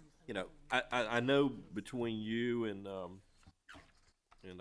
forgot, and what's the name with the photographer that takes all the pictures? I can't have his name right now. Alan. Between you and Alan, y'all have provided a lot of photographs here. Yeah. And I can't help but flipping through the photographs and listening to your comments here, and maybe like this photograph here, this Yeah. old, Well, where you can kind of see where the windows were very different. They were. Way back when. They had 3 rectangular windows across the top, and they replicated that when they rebuilt. You saw the follow-on picture that was in the newspaper. They rebuilt, and they rebuilt to look identical. Right, and so I was wondering if what you had in your mind was like, if they were going back to something like that style, it would be better than where we're going with this style. Is that what you're trying to say? Well, you could definitely justify it. Mm-hmm. I'm not saying it would look better aesthetically or whatever, but you definitely could justify that. I'm just trying to figure out how to justify this new 8 by 8 foot window that starts right above the door and goes up onto the second floor. Pardon? It doesn't start right above the door. Oh, okay. They're So there's gonna be proposing. the sign. Okay. Yeah. So it'll be the second It's floor, there. but There you go. there isn't anything like that downtown. And the guidelines would normally encourage you to look at what's downtown. There are windows that have arched tops, but nothing really of this size. And So. we want to keep the surround, the cast stone as Yeah. is. They're building it as it was. I Well- think this building has been so modified. Yeah. It's one of those, like, Okay. Well, that and this and- would be an yeah. improvement to the architecture, Okay. the building that exists now. Okay. Yeah. So just make sure it matches something in the guidelines. You know, why? You're kind of asking us to go back in time to 1982 and disapprove the design, it sounds like. But Yeah. we probably wouldn't have approved that now, but yet, are you Oh, I saying, know. oh, well, I The prefer the Aiken Drugs metal, one wouldn't have the been blank approved. metal Yeah. panel up there? So, and if you can figure out a way, to work with that, maybe, I don't know. The But black. it didn't seem to fit into anything that I was looking at. I don't think we've had a situation quite like this, so. It's a Okay. more I think it's a good example of why the guidelines are guidelines and not law.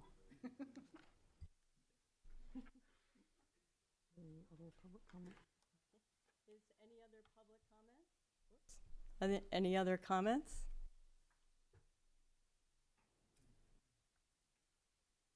Is there a motion on, or any other comments from the board?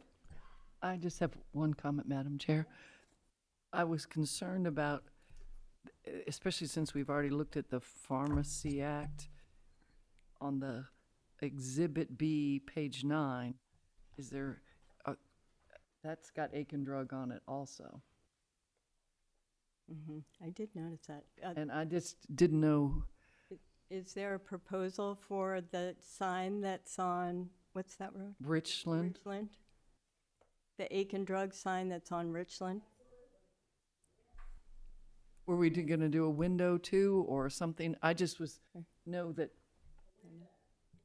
Okay. Okay. Ma'am, I'm sorry, could you speak at the microphones? Yeah. Right.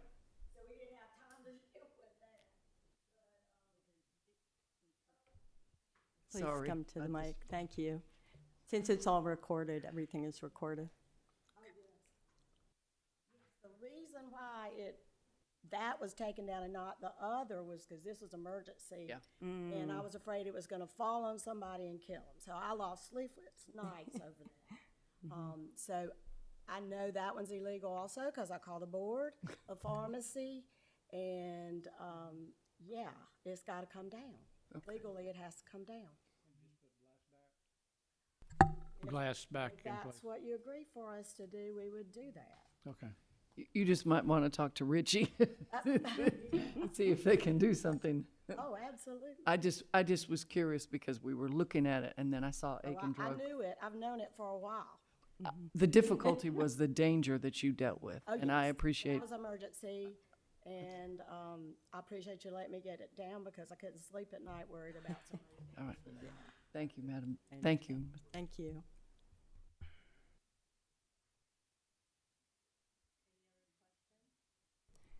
Any other questions or comments from the board or anyone else? Yeah, I got one comment. I think such substitutions as far as the window is concerned, this is just an individual basis that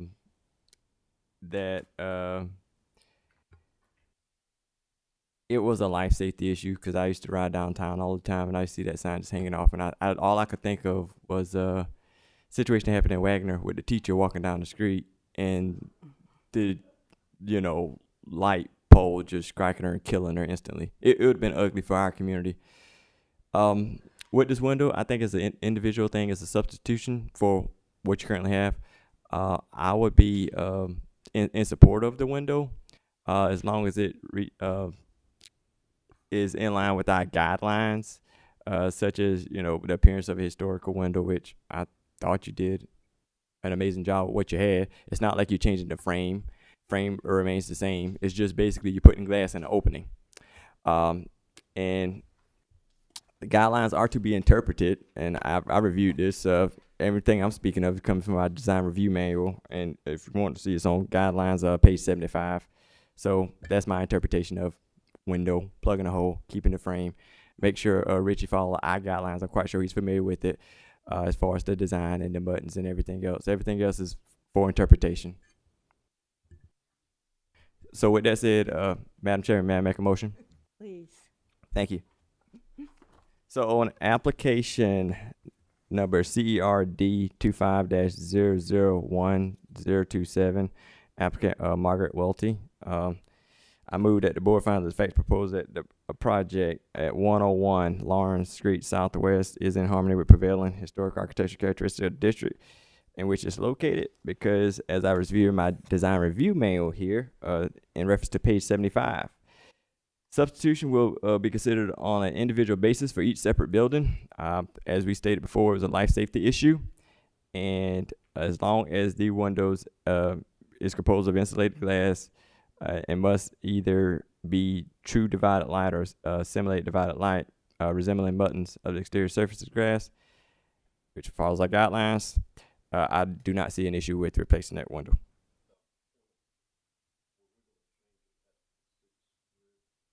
Okay, yeah.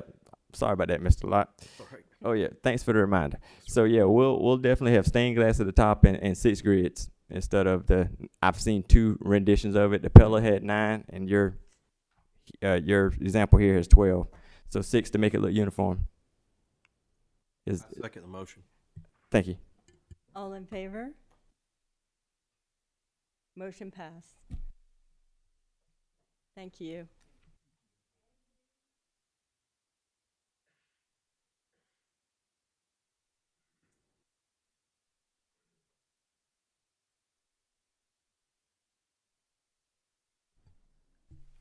Can I ask a question, Madam Chairman? This is Rebecca. You have a picture of their neighbor property at 109 New Image.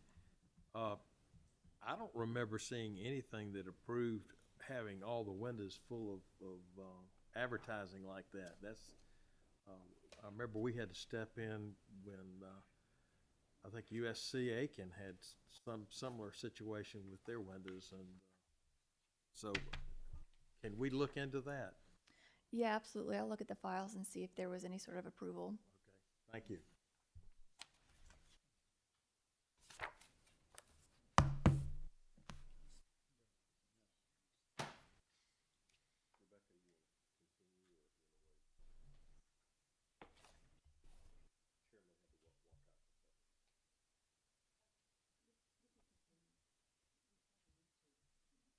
Yeah, go ahead.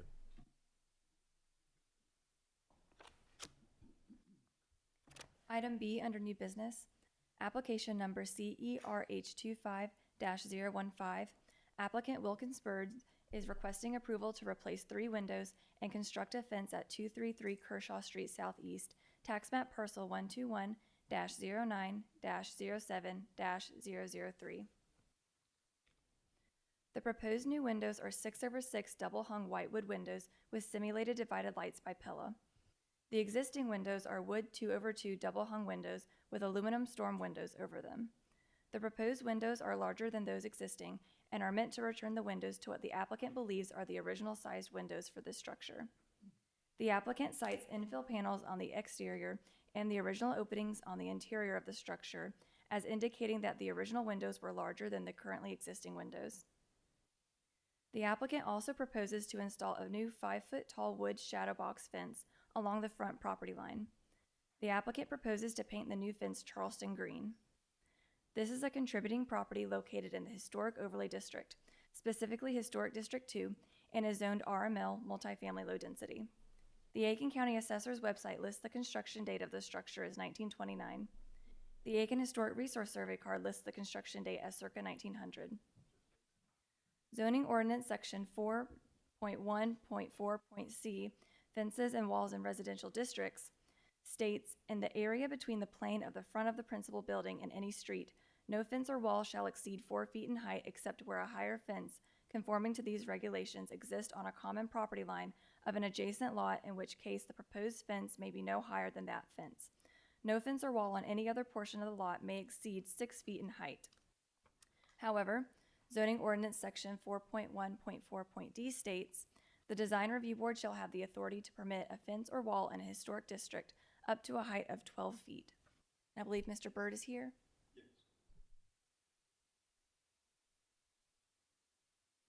Madam Chair and members of the board, I'm Wilkins Byrd, 434 Berry Road. I'm the owner of the subject property, and I concede that I do not reasonably expect that anybody here will find this building as interesting as I do, but I'll try not to wear you out, as I have Mr. Law and Mr. McMichael and my 2 sisters at the bar on various subjects in the past. Let me start off by saying that I submit that the requests before you now are historically appropriate, that they are practically essential, and that they are completely supported by precedent with respect to the fences of existing fences on the property and on adjacent properties, as referred to in the comment Rebecca just mentioned, as well as reflective of the immediate street. Now, the building itself, again, I submit to you that this is not what you might think it is. It, as Rebecca keenly mentioned, is on the assessor's books as having been built in 1829. Well, I'd say subtract about 100 years. It is a mid-19th century structure, originally a two-room structure, and every bit of evidence from the foundations and the foundation of the chimney stack suggests that it was moved to that site.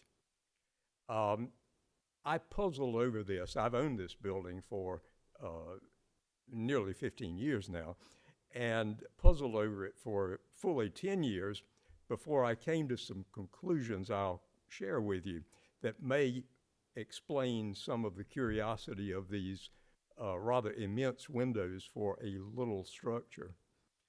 A delightful neighbor of mine, Jane Davis, who's quite an Aiken historian and a past member of this board, and a dear friend who's a restoration architect, Stephen Smith, who has worked for the city on Rye Patch and on the Island Carriage Barn, the Hall of Fame, opened my eyes to it. Jane pointed out to me the very remarkable, as far as I know, one of the first built-up maps of the city of Aiken, the one done in 1869 by the extraordinary, he was Haitian of all things, a French who had come here after the revolution, Frenchman who had come here after the revolution in Haiti. Anyhow, it's an 1869 map. He was multi-talented, let's say.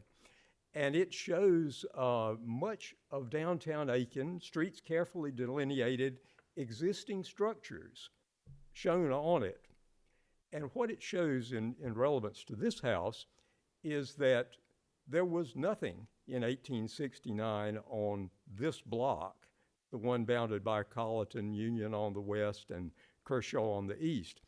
But on the block immediately west of it, facing Colleton, between Union and Fairfield, was one of the most elaborate houses in Aiken, built by all evidence about 1857 by William Gregg Jr., the son of the founder of the Graniteville Mill. That fits. He became treasurer of the company in 1855. And they were kind of showboats when it came to building things. As you may know, they used Jones and Lee, the great Charleston law firm, for a lot of their work. Anyway, I'm going into the weeds.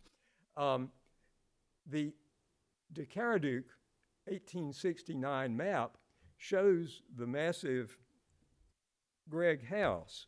Rebecca, may I share these with board members?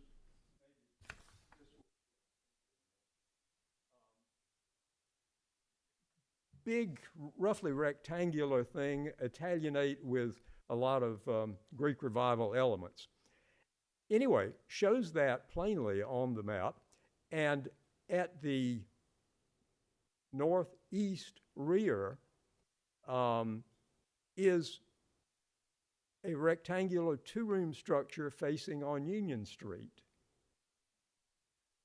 I submit that's this building in its original form, because it is very plain from modern maps that it is directly east of that original site.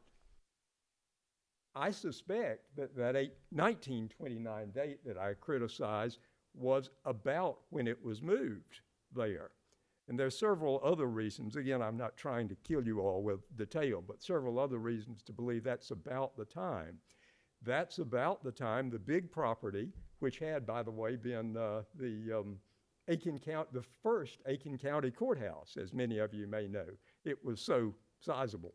Anyway, that's about the time that the big property was sold by the Vanderbilt family, which owned it as their Aiken home, and would seem plausible that the new owner, I haven't searched titles to see who it was, disposed of this, moved it directly east.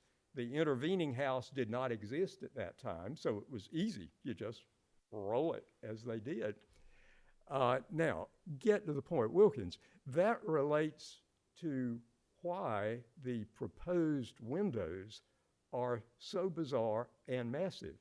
As Mr. Law keenly pointed out, those funny things that look like a transom to Mr. Lott, and they really do look like transoms, are really just a plain old piece of plywood that good old Mr. Staubs, the longtime plumber in Aiken, great guy, he owned this house and the little very different houses down at the end of the block that Bill and Simi Moore fixed up.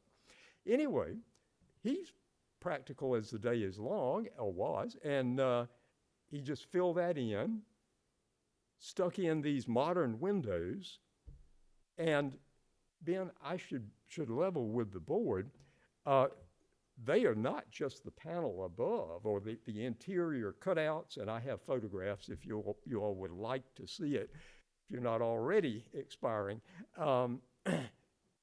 You need to subtract 3 clapboards below the windows as well to get to the bottom level of the replacement windows. They are 7 feet, including the margins, 7 feet in height. I looked around Aiken. Ridgely Hall has 7 feet windows. Nandina has 8 feet windows on the entry, but hardly any other place, unless they're floor length, does. Now, what's up with this? And this is where the architectural historian comes in. I said to Steve, why in the world would this little accessory building have had this?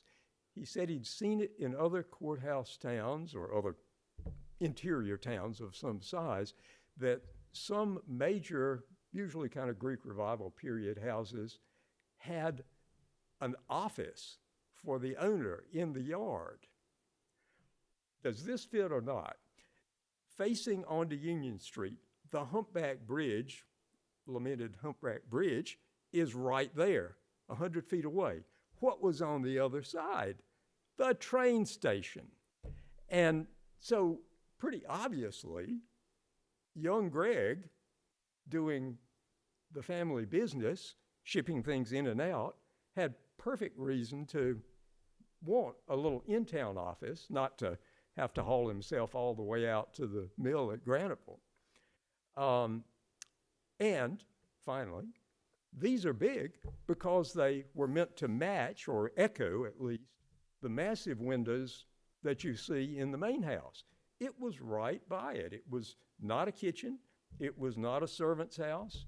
The interior detail suggests that was the case. It's very severe, simple, kind of Greek Revival. The walls never were plastered. They're very finely fitted, and again, clearly 19th century or earlier pine boards with that very tight grain, that nobody was using except in luxury jobs in 1929. So I'm wearing you out, as I say. But it's been fun to me to understand what's going on with this house and what it's doing there, which is a little bit of an oddity. I'll say, trying to link up some of these issues, that take a look at that picture of the old Gregg house, and you might be interested to see what a tall fence there is around it. I can't measure that, but look at the horse. Look at the carriage beside it. It ain't no 5-foot fence. That's a little beside the point, but I'm just trying to show that there was 19th century precedent for tall fences. I will try to wrap this up, Madam Chair. Okay. In any event,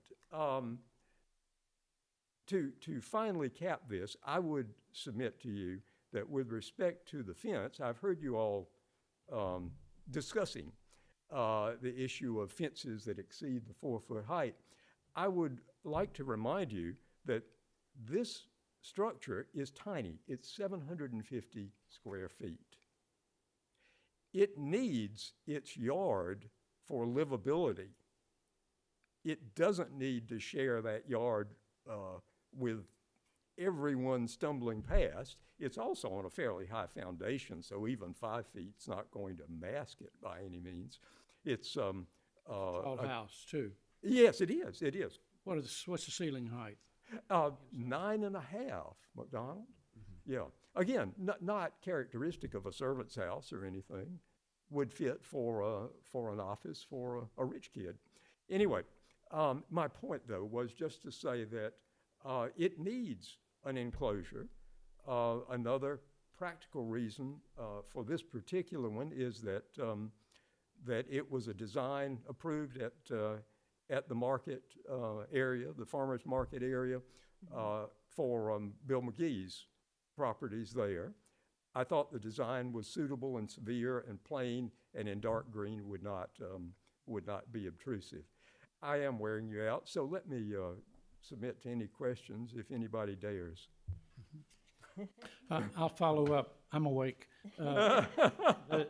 This is very interesting. I'm going to ask you later on. I'll ask you about that William Gregg, if he was the one that got shot. No, it was his brother James. Got shot. Okay. Yep. This is the shadow box fence though, on the original Gregg house, isn't it? The picture. It may be. It looks like I couldn't quite decide. Not a shadow box? No, it's a picket. It's a whether tall it's picket or shadow box, but it's about an 8-foot picket. Then it looks like Because of the. Yeah, you can the see through shadow it. box wasn't done in that. period. Possibly. Okay. Look at the top of the pickets. Yeah. Yeah. That sounds like a. Thank you for Viable. putting up with me, Madam Chair. Mr. Byrd. Thank you. Yeah. I don't see the window sizes listed anywhere. They're on the Pella, maybe this thing that Rebecca has quickly put up.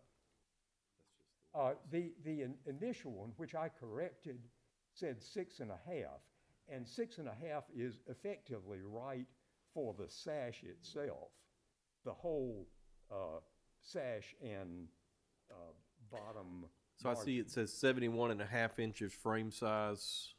So you're not proposing to go back with a 7-foot tall window like No, was originally there? It is. As I say, I supplemented with a note. I hope Rebecca got it. If you look at the note lower down, that little paragraph explains that he was originally proposing 6.5 feet, but he corrected that to be 7 feet tall. Okay.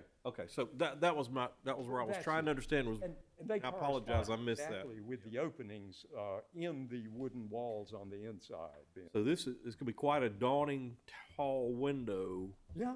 When It's you big. have it in It'll there, but you it'll feel like be it's more unusual original looking, and I original wanted to the level house. with all of you, so you Okay. can say that Wilkins is a liar.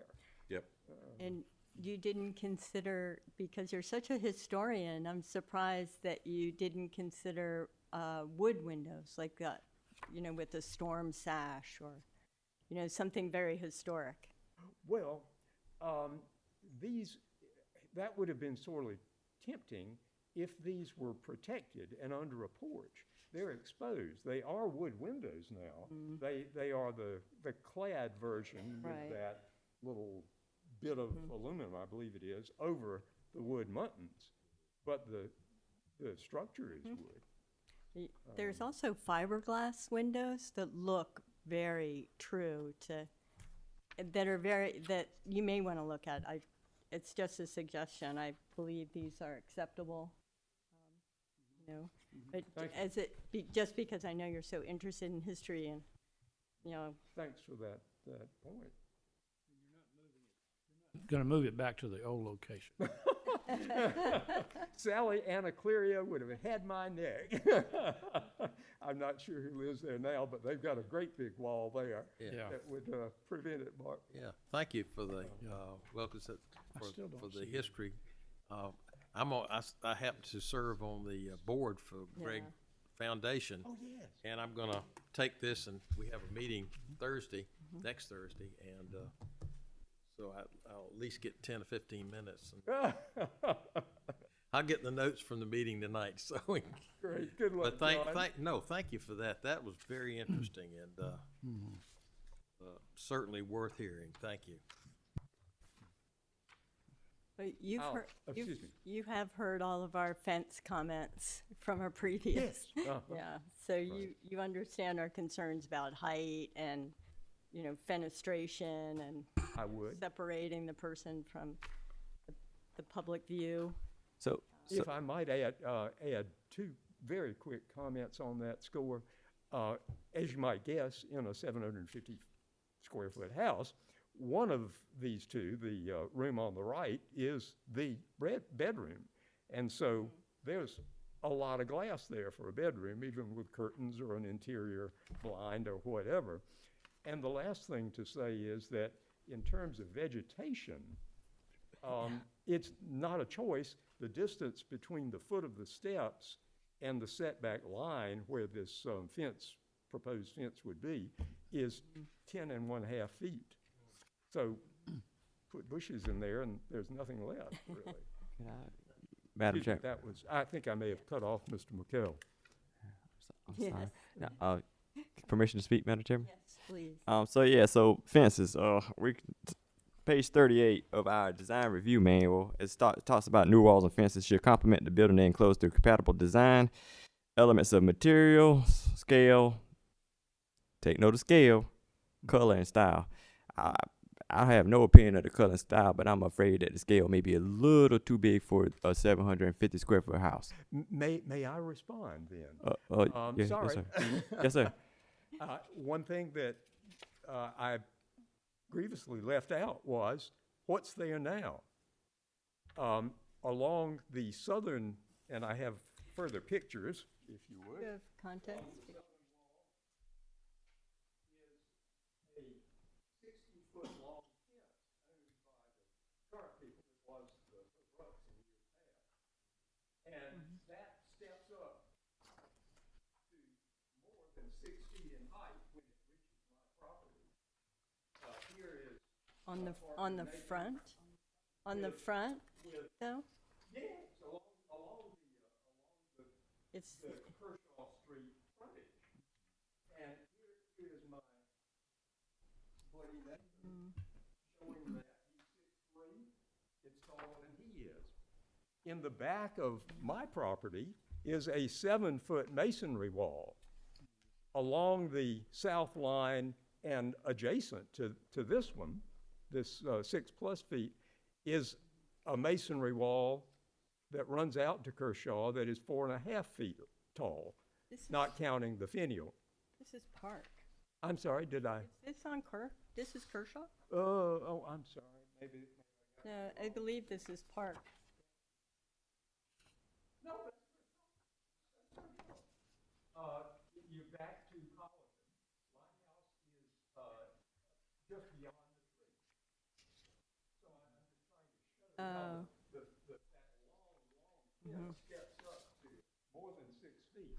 Now, the adjacent property along my north property wall has a wire fence of 5.5 feet in height, and on its far side, a brick wall of 5 3/4 feet in height. So there's a lot going on there. Okay, And- we and- need to discuss it amongst certainly. ourselves. You've given us so much information, we need to. So for context, Rebecca, would you pull up Exhibit B, page 1? It's the picture of the front of the house. Yeah, on the right. I wonder how high that fence will come on the house. I'm trying to guesstimate. The foundation looks like it might be 2 to 3 feet. No, it's higher than that. It is higher. And how about the porch rail? How high is the porch rail off the deck of the porch? 3 maybe? Less. If it's historic, it would be less. Really, no, but I'm just trying to gauge where that fence would hit in relationship to the house, just for context. So, you think the mailbox is 5 foot tall? Oh, mailbox usually fall within 48 inches. That's what USPS stands for, 48. So you're talking about 4 foot. So you're talking about a whole nother foot taller than his mailbox. So it up. So it would definitely be above the windows, the new windows. Depends on where one's standing. I mean, It's all for interpretation. No, I'm thinking section. I'm thinking actual level dimension. But back to the context, if I can ask, on the left, you have was that about a 6-foot wood fence on the left?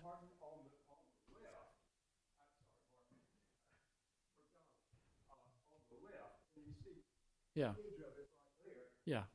initially, on my property is a 5.5-foot brick wall, Okay. which is backed on the neighbor's property by that 6.5-foot wooden fence. I got you. And then, Jones, the neighbor. And we can see a corner post right on the bottom left corner. Yeah. And how high is that? To here, 5.5. The finial is another 8 or 10, but that's just the finial. Are there? 8 or 10 I don't. inches. Do you context? This is, well, context photos. Yeah. So I would point out in that connection that a 4-foot fence would jump down from the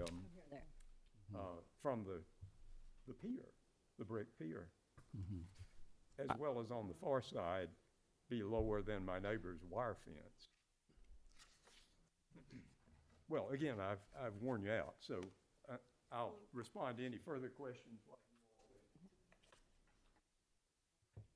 Yes. Is there any public comment on this project? Where did it down to? Is any comments from the board? And if not, is there a motion? Madam Chairman, I'll make a motion Okay. with regard to application CERH 25-015, 233 Kershaw Street. I move that we approve the replacement windows that would actually follow our guidelines in terms of replicating the original window opening that Mr. Byrd has investigated and determined are much taller than what's there now. The window, the style of the window, the simulated divided light, all meets our guidelines.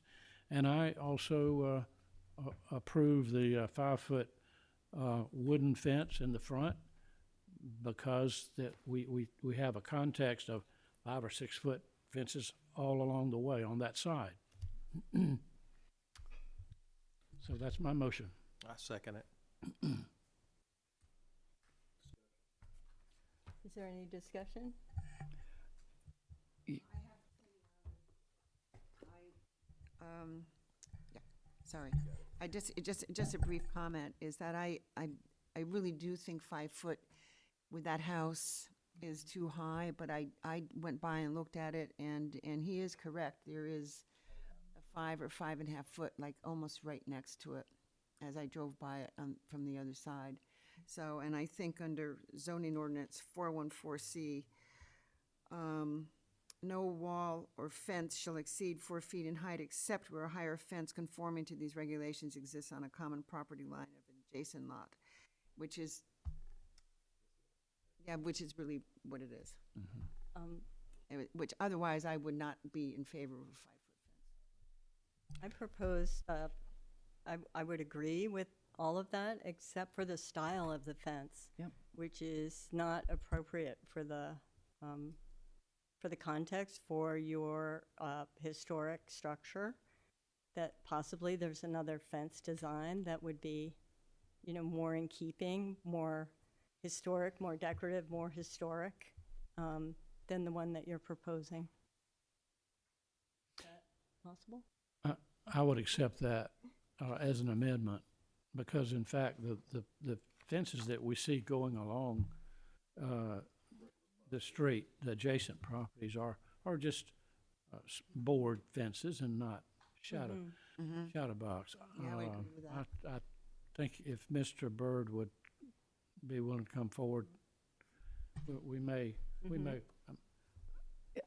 I agree, and I wanted to say it could be like 5 feet of the picket fence that he said was consistent. If you're doing the research and he's been, then let's put it a 5-foot version of what.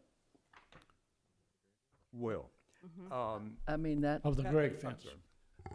And I just, otherwise, my concern is, Wilkins, you have done such research about the historical significance, and I think we're all appreciative of that.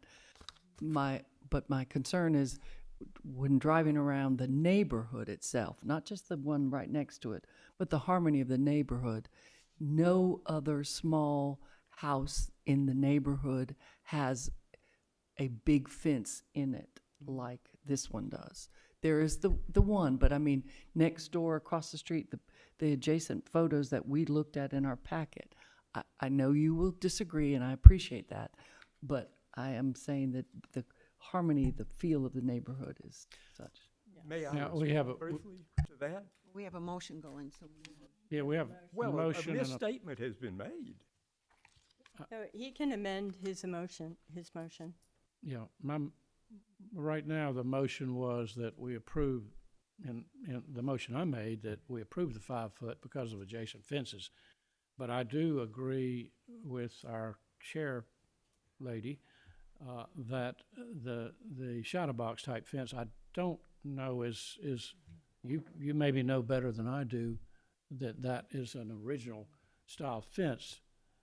Perhaps somebody invented one back in the 1800s, but that a regular board fence like you see on the street would be fitting for that location. Even that's a compromise because of the way I mean, what we said about the other, yes, there is a precedent there for there, but we're establishing like the bad side of Kershaw because you're putting, the fences across the street are much more welcoming and, present a much, if I'm understanding the context photos correctly, do you have any context photos there?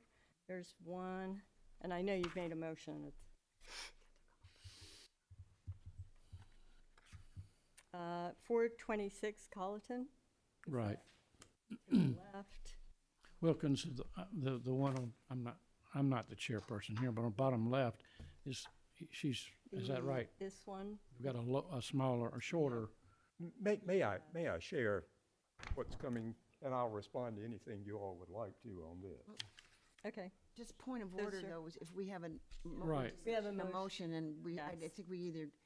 Let's Okay. clarify what her amendment was. I first understood you were not in favor of shadow box, and I agree with that. But now we're getting into changing the height. Yeah, and that is not your motion, No. and it's been second. Yeah. So do you want to amend your motion or no? I'm going to amend it to go with the regular slat fencing, not the shadow box. But I'm not amending the height at this point. So that's the motion that's been, Is it- the amended motion has been seconded by Jim? John. And all in favor, then? Aye. All opposed? May I ask for a point of clarification from my end? I don't It's understand. passed. We I have- understand, Madam Yeah. Chair. I'm asking what I was allowed to do. And the question is this. You said a slat fence, which is quite understandable and quite okay with me. I chose the other thing because apparently it had been approved down at the market, and I thought you would like it. But nevertheless, does that mean you want just a cut-off top edge? Does that mean it can have a top rail? Does that mean it can have pickets? We gave the example of he gave the example This of one. it, just of the thing you had given. What was the other example that you gave? Is it this one? That's the that's Gregg the house house. that immediately across the street, yes. Well, that's just a straight board fence. It is. I'm just asking what you want here. Do you want just a flat fence, which is, We don't I give, understand. making it difficult. We don't give exacting, details. If you would like to propose something and bring it back to us, No, I would don't. be great. Okay. Am I approved to have a dark green fence? Yes, sir. Yes. And it does not have to be spaced pickets. That's not what I understood, was it? That you have to ask I McDonald. mean, the one next door is not, the one across the street is not. No, I was moving that it be a solid. Yes. They Thank you. they may be thinking picket. I'm thinking Right, solid. and that's why. And 5 and yeah. Very good. He pointed out the fence that was at the original Gregg property as an example, which is a solid Well, picket. Well, in any event, a solid one is okay. and you've got your 5 feet. That's all I wanted to know. Yes. Thank you for Looks your like it, patience. so.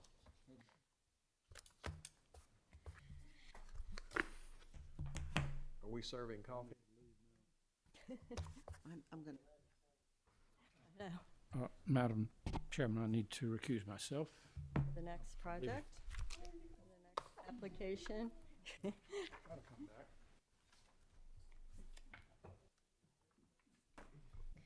Item C under new business, application number CERH25-010.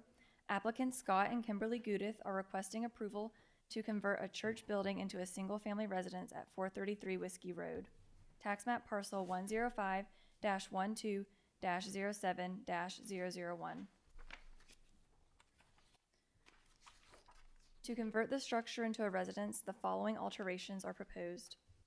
Alter the roof pitch. The proposed new roof is Owens Corning True Definition Duration shingles in the color black onks. Relocate the front entrance doors to the center of the building.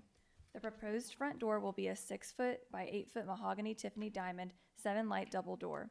The proposed front doors will be arched at the top and stained black. Increase the size of the front porch. The 28-foot by 6-foot proposed porch is to be concrete with a red brick border and red brick steps. These bricks are proposed to remain unpainted. Replace the existing windows. The proposed new windows are Sierra Pacific H3 windows. These are black aluminum clad 2/2 double hung windows with simulated divided lights. Install black solid wood board and batten shutters with black hardware. Paint all exterior brick and trim Sherwin-Williams alabaster. Add 2 new porches in the rear of the property. The proposed rear patio French doors are black double doors with a 2x3 window pattern. Construct a new 24-foot by 40-foot, 5.5-inch, 3-car garage with a living space on the second story. Install 5-inch black aluminum K-style gutters. The site plan indicates that a future pool and fence may be proposed. The applicants have explained to staff that they will apply for the pool and fence at a later date through a different certificate of appropriateness application. This is a non-contributing property located in the Historic Overlay District, specifically Historic District 2, and is zoned RSS single-family stable. The Aiken County Assessor's website lists the construction date of the structure as 1994. This property does not have an Aiken Historic Resource Survey card. And I believe Mr. Gudith is here.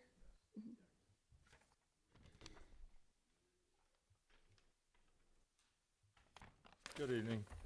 Scott Gudith, 806 Mayo Lane, Augusta, Georgia. Can you hear me?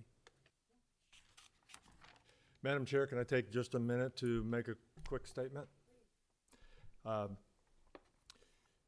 wife Kimberly and I currently reside in Augusta, Georgia. We've been looking for a new place to call home for numerous years prior to purchasing this property on Whiskey Road. We first saw the property back in March. We immediately recognized the potential to transform the church into a beautiful home and move forward with the process of the purchase. As most in the community would probably agree, the idea of taking an existing church and turning it into a primary residence is a bit unique and also a bit challenging, especially since it's in the heart of the historic district. One of the many things we liked about the prospect of this conversion was the size of the lot, the location, its surrounding historic area, and its proximity to downtown. In addition to significantly shortening my wife's commute to McEntire Air National Guard Base outside of Columbia on a regular basis. We also knew it would be challenging in keeping with the character and guidelines of the overlay district.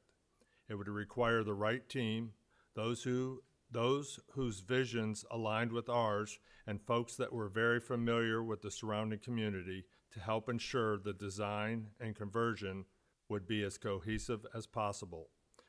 While the drawing plans, I feel the architect and designer have gave it a great deal of consideration and thought into the size, proportion, and scale of the overall project, and some of the alterations were necessary to change it from a commercial-looking building into a conforming residential property. Per the plans, in addition to resizing and replacing all the windows, exterior doors, and painting the exterior brick, we will modify the entire roof line to increase the pitch and the overall height of the house from the current one-story commercial building with a 412 pitched roof line to a 1.5 story with an 812 pitch, which will increase the overall appearance of the entire facade and give it a bit of grandness. We are super excited to move forward with this project that we passionately refer to as our leap of faith. Well, it's really exciting to know that somebody is doing, taking this on. It's going to be such an improvement to Whiskey Road and the neighborhood, and yeah.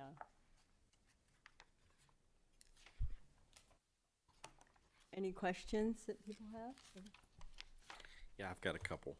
I agree, this is a great project, great vision, and I'm excited about your, the prospect of having the new house. And you talked about context, and of course, we're very focused on context. And although I think you picked a great architect, I don't know that I've recognized front doors designed like yours are designed, which are beautiful, but they don't feel like they fit the neighborhood. And I was wondering if you'd comment about that. Sure. Yeah, good question. Yeah. Took a lot of time. That is a very expensive front door, as you can imagine. And it's a focal point that everybody is going to see, and that's why we spent so much time. Our thought is the diamond pattern, although it's extremely unique in our mind, and we brought that same design to the back of the house with the railing around the porch. The diamond pattern, in our opinion, lends itself to the horse theme. Mm-hmm. That's what we saw, mm-hmm. and to give it character. It's unique. I guess you have it in front of you there. What it looks like as a. It's on the wall. Yeah, but I mean the picture of it. Right. Yeah. The picture of the door itself, the dark black mahogany. Yeah. So it's actually, the arch of it is a little bit flatter than which I think is a good thing, in the elevation that's shown in the drawing elevation. Mm-hmm. I think this arch is more conducive, more contextual than the rounded arch seen in the elevation drawing. Mm-hmm. The other question I had was about the front porch. A lot of southern historical homes have pretty large front porches, and I noticed you've limited the size of this one to a depth of 6 feet, which is not very useful. It's more decorative. A little larger would be more of a useful front porch. I wonder if you'd comment about the size of the front porch. That was due to the setback restrictions. Setback restrictions. Yeah. You had to work with what you had. Yeah. Yep. Originally it was 8, and we had to bump it back to the original. Right now it's currently 6, so we had to keep it at 6. I understand. Good answer. And then I'm flipping over to the excuse me, the picture of the rear of the house and also to the north view, which has the back of the three-car garage where you can see the three dormers. Rebecca, one more. Up at the bottom, right there on the bottom. And so, although I don't know how visible that would be to the road, you're certainly bounded by two streets. It feels a little bare to me, you know, under the dormers, and I was wondering if you'd comment about that. Well, the landscape plan, our intentions are, we really wanted to get past the design, and we've made a lot of modifications and did not submit a full landscape plan because we do plan on coming back with the fence, the pool, and a very elaborate landscape plan that would cover a lot of that space with. I understand. With so it was more shrubbery. In terms of where you're planning to go with it. Correct. Yep. Okay. All right. That was all my questions. Thank you. Yeah, I have a question. I'm a little concerned about it because the size of the church is not that big. I mean, I think the additions and the changes that you've made to the church are going to be very attractive, and I think they're going to look good. And I think they'll probably go with the neighborhood, consistent with the neighborhood. But a three-car garage for a house that big, I think the scale for the garage it doesn't fit.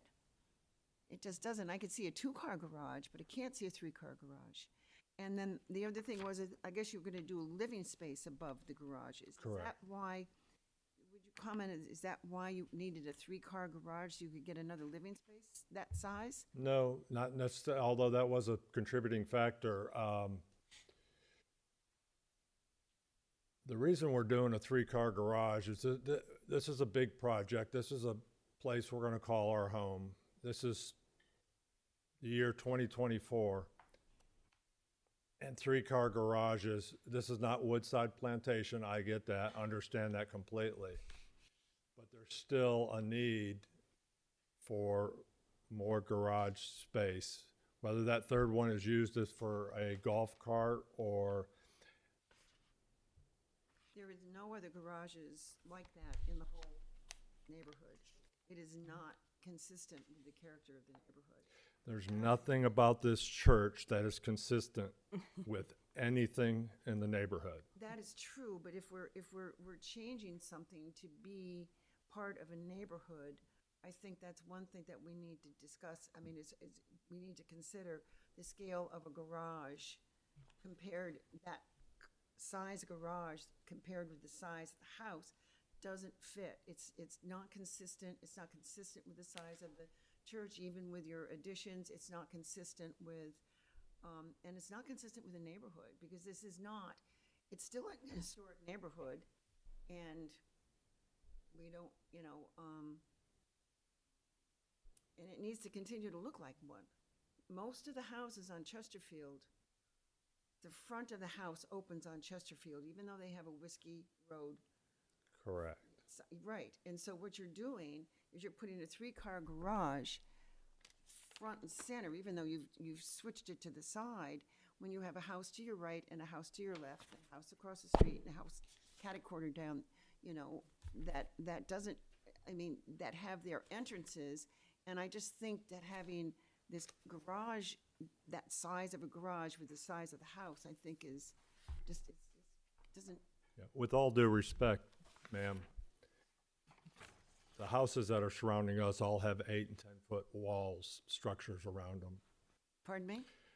The houses that surround us all have 8 to 12-foot walls, solid walls around us. You can't see the property and they can't see us. Actually, We I happen to be one of those neighbors, and I don't agree with you, so just to say that. But so I know that neighborhood very well, and we took a lot of time to in consideration of where to put the garage, and we put it at that location so that it would not be facing the road. And it would not, when you see it from the road, you're looking at it from the side. You're not seeing you're seeing it's, I believe it's 26 foot wide. So that's all you're seeing from either the back road or the front road. When you're coming up, if you're coming up Chesterfield and you don't have a fence, you're gonna be looking straight at that garage. If you're walking up from Easy Street to South Boundary and you're walking by the church and that's where you're gonna put your. Well, we plan on having a 12-foot fence like the rest of our neighbors 12-foot fence? around us. That's what's surrounding our properties currently. I would disagree with that as well, but that, that's down the road. I'm just giving you, I understand, and I wonder if the design of the garage doors has something to do with it. That's a. I don't think the garages are consistent. I'm not trying to get in this. I'm trying to understand. I don't have that copy. The new copy? I thought I had the newest one, and Is the newest one on, what's on the screen? because that's the newest one, I think, with a 3.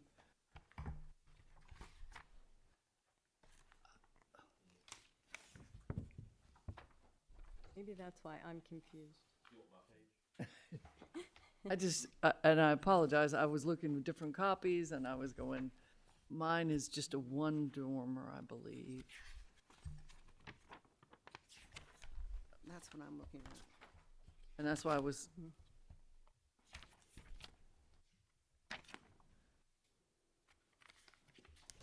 Rebecca, could we look at the west and east elevation Yeah. sheet?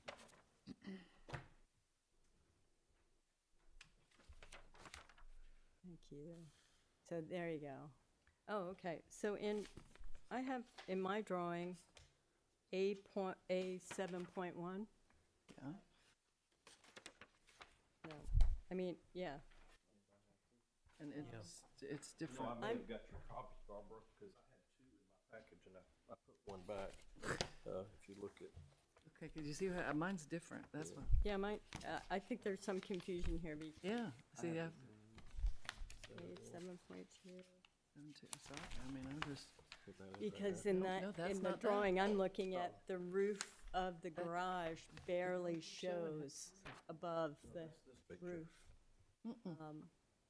of the house. No, Go no. back in to the the other view. page, Rebecca. Go back to the With other page. garage.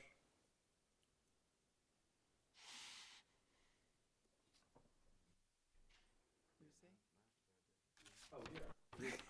The back side of the garage is 3 dormers versus 1. That was the point Barbara was trying to make. Yeah, and same thing with the front. They're just different. They're different. Yeah, maybe that was the old scheme that was. Do you know I'm- which one we should be That's looking what at? I'm trying to, and I apologize, because the one I have has just 1 dormer.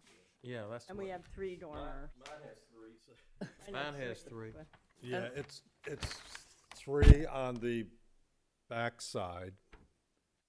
On the south elevation. But not the door side? Correct.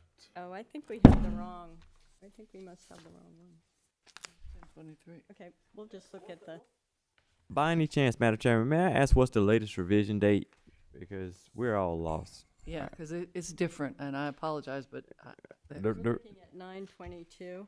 no, I will- 922, mine says revision 1023. Yeah, mine says 1023 too. 24. My copy says 1023, And it's got, Oh, and it has the 3 dormers, so I apologize, this is the older revision on the screen. Okay, we appreciate that. that's all. So, just so we know. 922 is what so I- it's down to, Yeah. we have the right Yeah, one. that's the current revision. The latest. That's the latest draft. What, But is it 922? 3 or 1?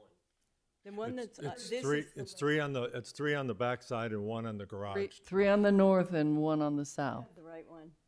We had the right one, you have the wrong one. Yeah, I have the wrong one. He just said the 3 on the south elevation and 1 on the north elevation.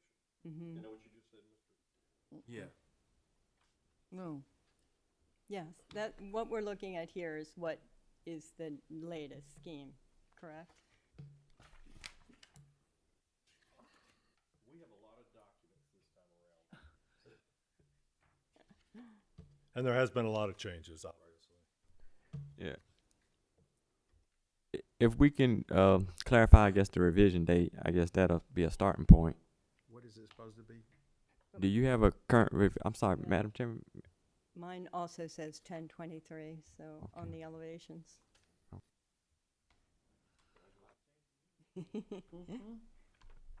But if we're looking at what is on the screen as your latest, I was going to ask about the height of the garage. So even if it's taller than the house, and I was wondering why that was. I'm sure you're Well- trying to get some height for the living space upstairs, but is there a way to? Yeah, well, originally, as I mentioned in the study session, we were gonna keep the pitch going all the way across at Yeah. 812, which hid that. Or at least it coordinated with it, yeah. It coordinated with it, but we felt that we had to bring the pitch on the house itself down to 5.5, 12 to make it look. Yeah, you could see in this one illustration here, Yeah. if we would have kept with the 812 pitch going all the way across, you would not see the garage. It's also like even the middle portion of the main house it's raised up as well as so it's not only like a bigger pitch, it's also raised higher than the other, and and that's true of the front elevation. It's like the porch is very high.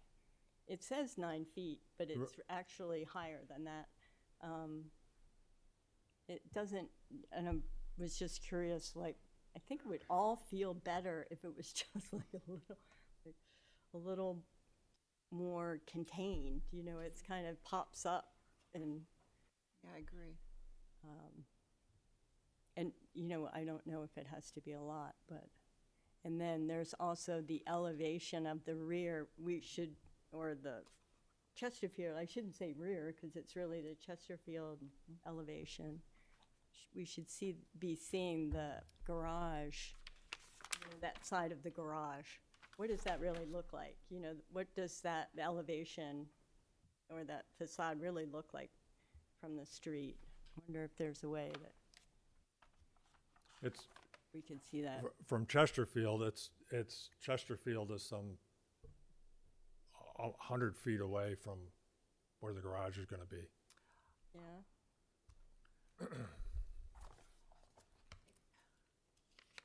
Yeah, that's pretty fun. 100 feet?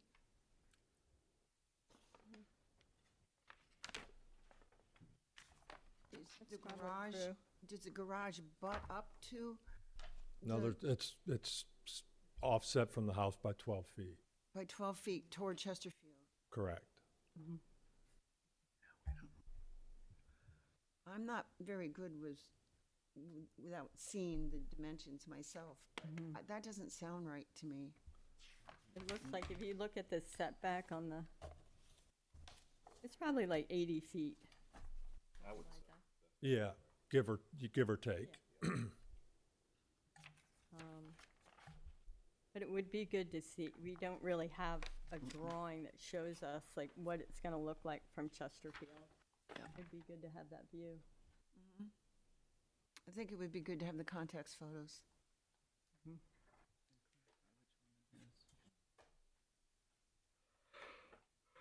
Should we continue? But I think the material selection and everything, I think works. And it's going to be a huge transformation.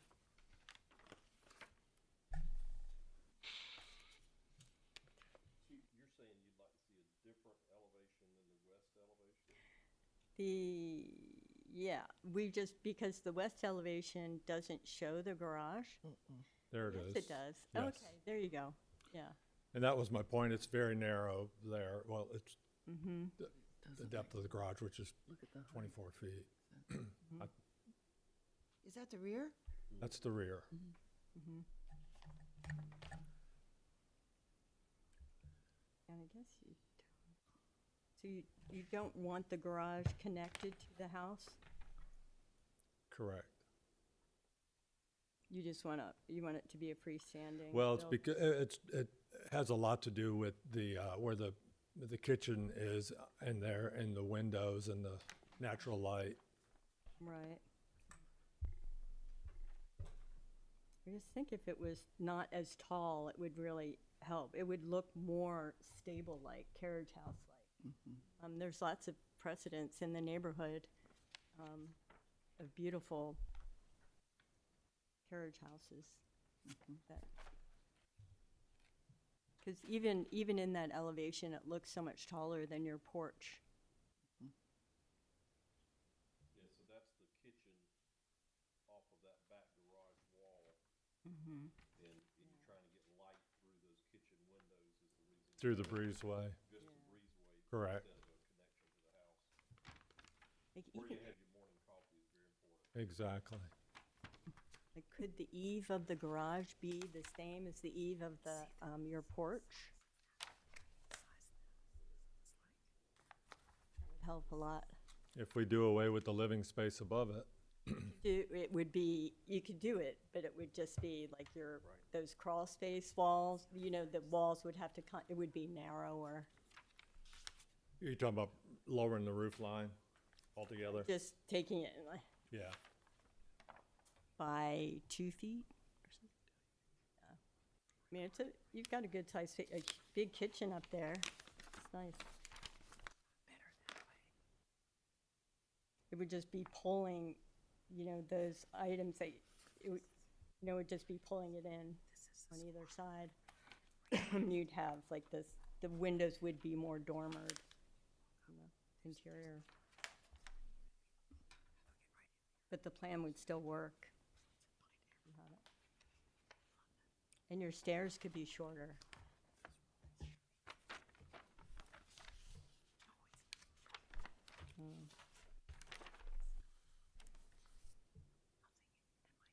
Are there any other comments or suggestions, concerns? I got a comment. It won't be long. I thank you actually both for taking on this project. We watched this project a long time. We as myself. I was thinking it'd be a good restaurant. Like I travel extensively. It'll turn this in West Coast. It'd easily been a restaurant. I did look at the rezoning. It was residential, single family. So I was like, wonder who's going to take the challenge, and I meet the guy that's up for it. So, Thank you. Quite welcome. We have been approached by outside sources that want to make a dentist office, doctor's office, keep the look of the building the same. They're too late to the party, man. Yeah. And you get to weather the storm, literally and figuratively.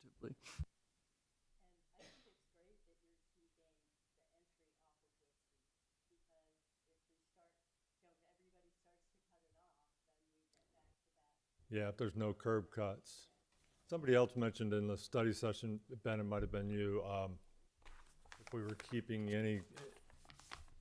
anything on the interior, the church, was that yourself?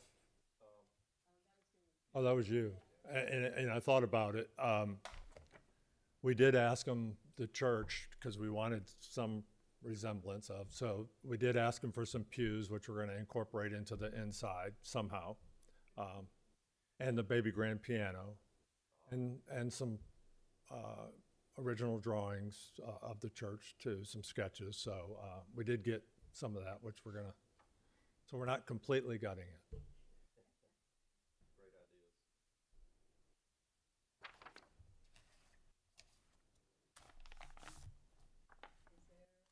Yeah, I'll make a motion. Does anybody want to comment? Public, yes.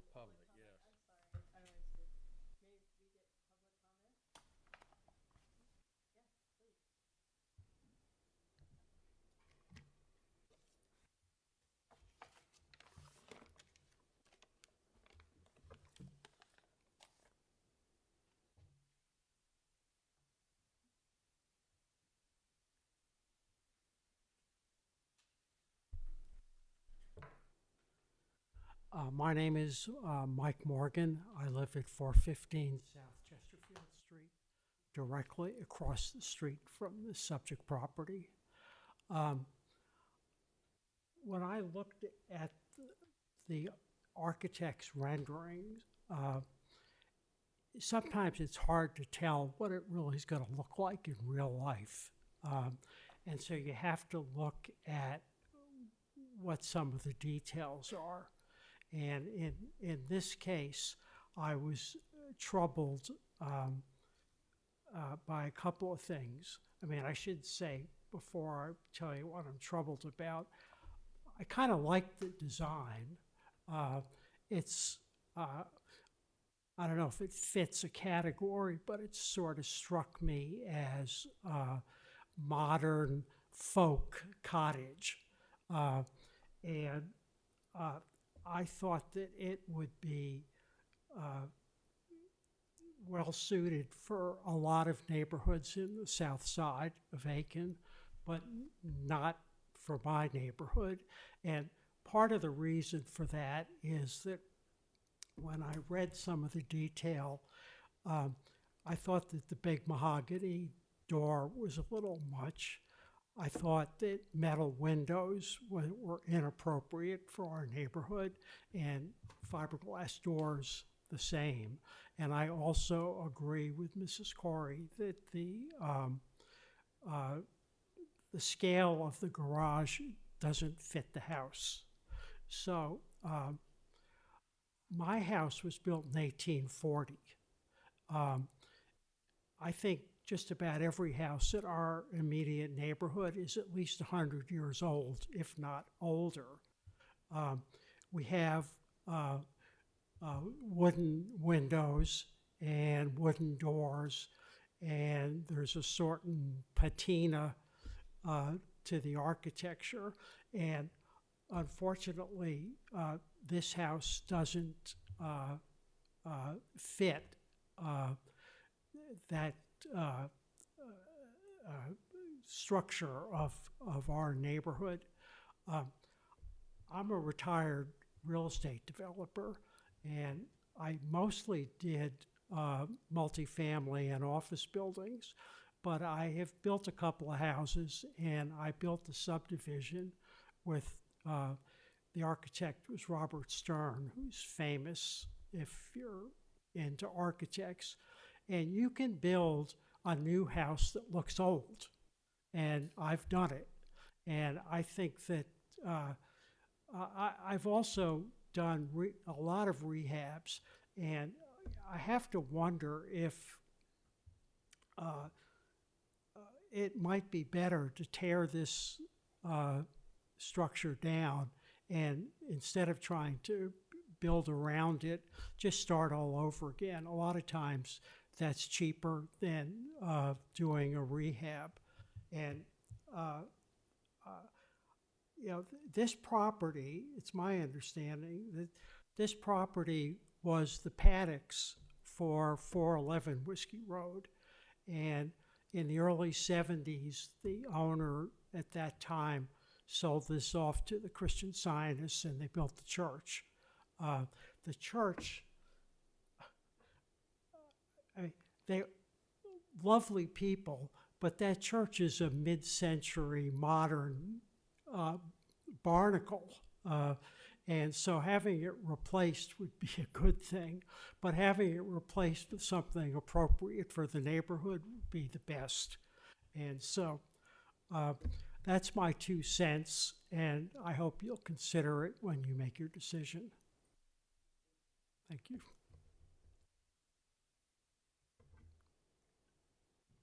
Is there anyone else?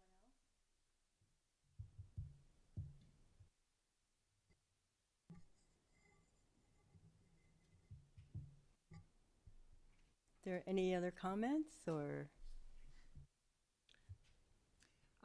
I still just have well, I have 2 comments. One, I think in the work session, the owner said that he would be willing to, because the future stables and the dog run are penciled in here. So if you all are thinking of approving this, then he said that he'd be happy not to have that, and I think that needs to be included in whatever motion you make. I still think the size and scale of the garage, especially for where it is just, it's too big for the house. I think it's out of scale, and I like the other parts. I think it would fit in. I like a lot of the things that they've done. It's just the scale of the garage is to the house just bothers me, and that's all I've got to say. It's an important structure, really. It is. I mean, it's in an such important a part of- key spot. It's in an important location Yeah. in that particular neighborhood, which is a very highly historic neighborhood. So I just think there's got to be some, I realize that, people when they get older need bigger garages and everything, but we're not in a neighborhood where we have that kind of thing, and I just don't think it fits the scale of the house. Other than that, I wouldn't have a problem with it. And the 2-car would be much better. You'd still be able to have a little apartment above it. Yeah, Miss Corey, would you also make the consideration that if it was a detached garage, Pardon me? maybe a 2-car garage attached to the house, maybe with a single-car garage detached, would that be okay? It It doesn't is really matter detached. what it is as long as the scale is better. Do you see what I mean? I think the height of the barn is too high for the house, and I think it overshadows it. Okay. And having a 3-car garage for that small house, it's it just doesn't make any sense. And 2-car garage the scale just needs to be brought down. That's all I'm saying. Have a garage, but don't let it overpower the house that much. That's all I'm saying. Any other consideration about any other accessory buildings or accessory dwellings? Do you have any opposition to that? I'm just trying to think through this whole process. Do you have any opposition to that? I do have an issue with the stables and the dog run where they are, because it's right on the fence line of the squash court, which is a really historic piece of property, and it would not, since they open up to Chesterfield, what you're going to be having, where they've got the stables and the dog run, which he said he would be willing to. He said there's 1,000% chance of not doing it. Yeah, so but that's true. But if you leave it in this particular. Oh, I yeah, agree. okay. Great. But when you're going up, you go up and you pass the driveway to the squash court, which again is a very historic one, then that's where those are going to be. And then you go up to the next one, which is across from Mike Morgan's, and then to the next big property. That's those they're going to back right up to that property, and they have their driveway further down than. Let's go to the garage, okay? You've got 3 garage doors there. What would you say if there were only 2 garage doors, but it was the same length? It's the size of the. I think it's. So the height. you're considering the height? It's the height that okay. bothers me more than anything else, because it looks out of scale with the house. Yeah. Okay. It's the height of that, and if you could cut the garage down to to a 2-car garage, I mean, I just think it fits the property better. And that's and I hate to say this, because I know people want to have what they want. They have their reasons for wanting it, but I just think the scale in this particular neighborhood is that garage. If I can interject for 1 second, some crazy things happened when we had this storm on September 27th. It took down major oak trees between us and the squash court home. Oh, I know it did. I didn't even know a house existed. You couldn't see the house whatsoever. Now I've got the squash court house in my face. Yeah. I'll be looking at it. What I'm looking at is a massive garage with a Lowe's garage door, off-the-shelf garage door facing my house. But that scale of that garage is not. It's the same or larger scale. But the squash court is a much bigger house than your house is. It's a much taller house than your house. It used to be a squash court. Proportionately, it is not. The garage, again, I have a picture of it. and it has an off-the-shelf Lowe's garage aluminum door on it. It does not have. That's a what living I'm looking space, at. And it is one story. It does not have a living space. It does have a space above it. We should, perhaps we could do a site visit or something. To that. Yes? Madam Chair, I think a site visit might work. I think these issues, the confusion with the drawings, Uh-huh. understanding the scale of it, this kind of decision with the most important, a beautiful piece of property that somebody's really spent some time on, I think it would behoove us all to go on site, see what you see. I only have one objection to that. The We time. submitted our application on August 12th. No. There have been many discrepancies along the way at my expense. There has been time for site visits. I understand the dilemma I that you're. don't think you understand the dilemma. Oh, I have tarps on my roof right now. I do too. I have water going into my house. I have more damage being done. This thing has been delayed, and there's been problems along the way. And somebody was just up here speaking that was a neighbor. Ironically, has been doing lots of construction that has never gone before the DRB. It's interesting somebody would get up here and critique the building that I would like to turn into a home. So, They have many violations. so can I interject, sir? At the topic at hand, we understand you may have water intrusion at your house, right? But there's nothing that this board would do to prevent you from repairing your structure as is. If it's that important, we're sorry. We're very empathetic with you, very compassionate. I can't control the weather. If I could, I would. I can't control the election. If I could, I would. I'm very understanding of your situation. Okay. But if it was a repair, or it is a repair to get your house in a stable position, we would encourage you to do that. We understand the nuances of insurance. Blame Mr. John over there.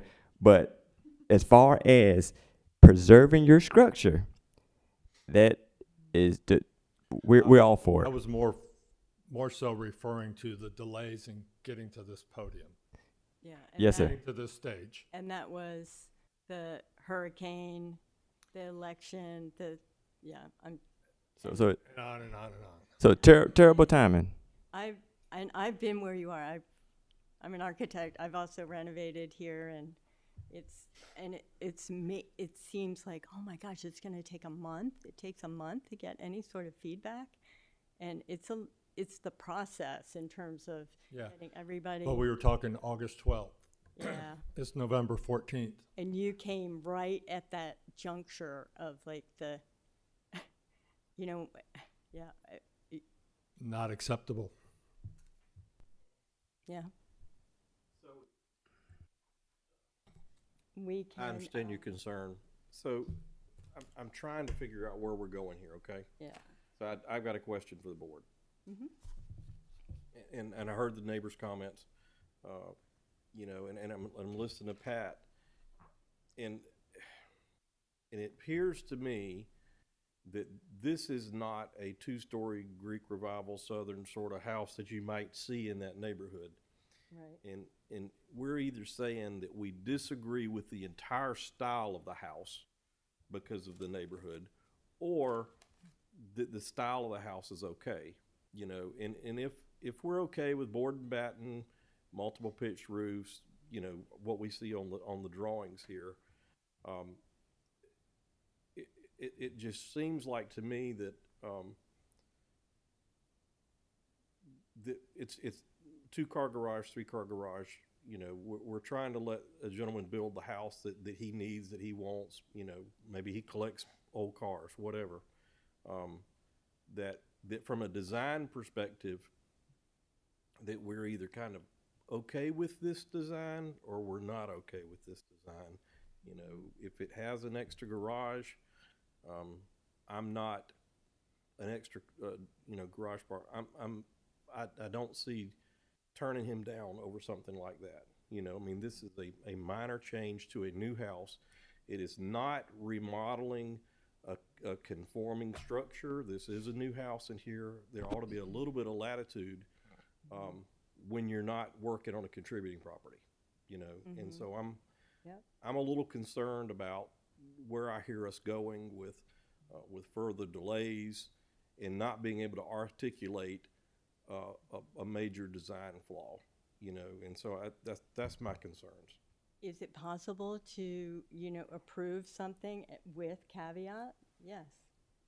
We can say it is approved with a lower roof on the garage, with, it doesn't, I'm hesitant to say, just carte blanche, this is perfect. There So- are some things I think that And we could be could studied, and you would probably want to study them anyway. This is not I've studied them, complete- we've changed this plan so many times, I've got an architect on board that has spent countless hours, that's very familiar with the community. Well, I can tell you, Had it's- so much input. Yeah. Rebecca, can I bother you to put up the front elevation of the church as it stands now?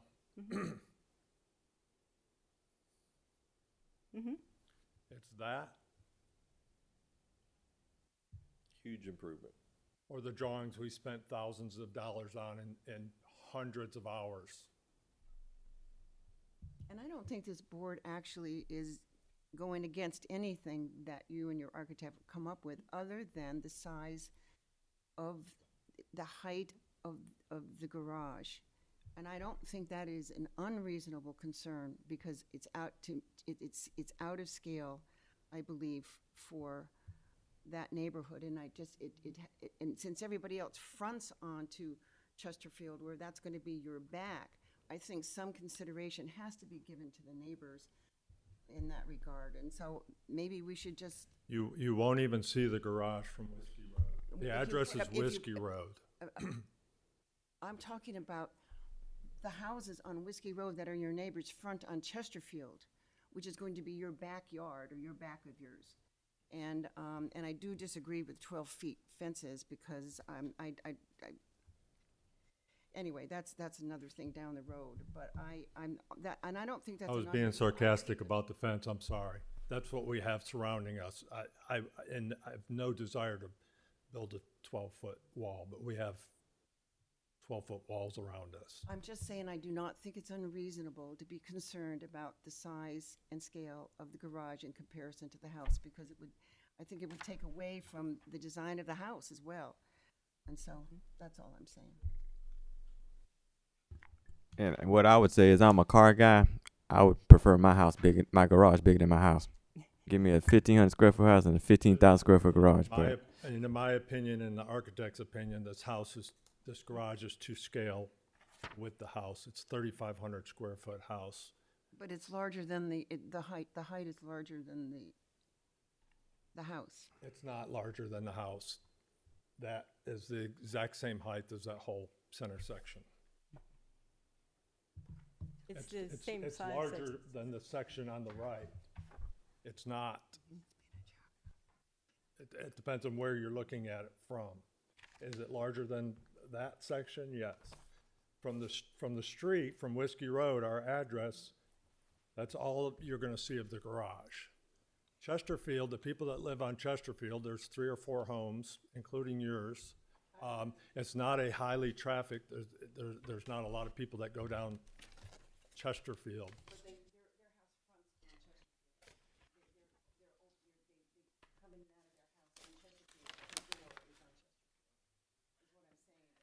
One of them is. Excuse me.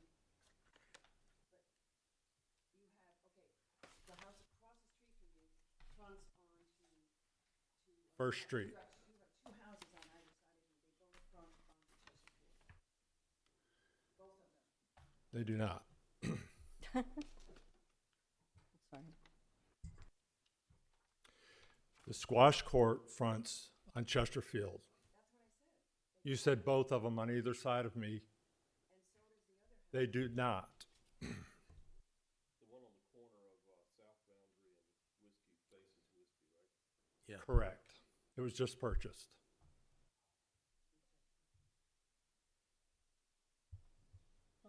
Is there a motion on the table?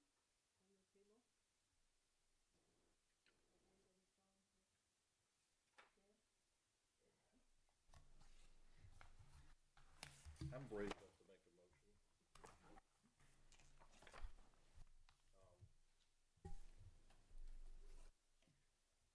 You know, and we'll just vote and see what happens, right? So, on application CER H25-010, move that the board finds that the proposed project at 433 Whiskey Road is in harmony with the historical character and the district in which it's located in terms of design, scale, and texture as found in our manual design review manual on pages 32, 50, 59, 64, 70, 66, and 72. And that we approve the application as submitted. With the exception of the stables and the. Yeah, thank you. With the exception of the dog stables that were marked as possible future additions. I second that motion.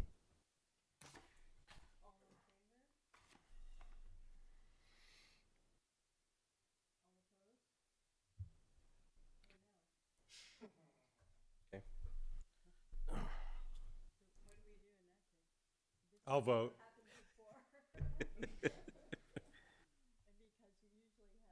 Oh. What about Laura? May I make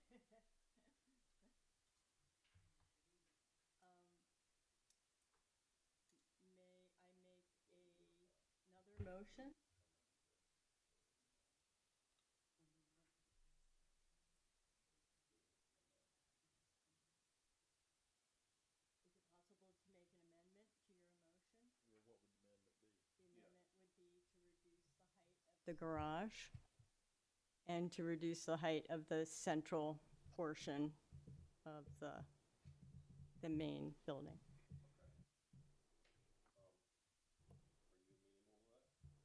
Absolutely not. Okay. Yeah, it's not worth passing then. Yeah. Fails by virtue of not passing. Right. So, Right. Denied. Okay.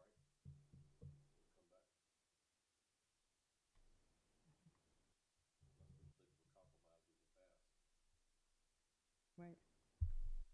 Is there a compromise that you would like us to consider if you won't accept that? Yeah, I think if we did away with the stables and the dog, whatever it was called on there, as doing away with that, I think that would be a That was what we voted on. good compromise. Yeah, we already voted on that. Yeah. Okay. Just trying to give you a path.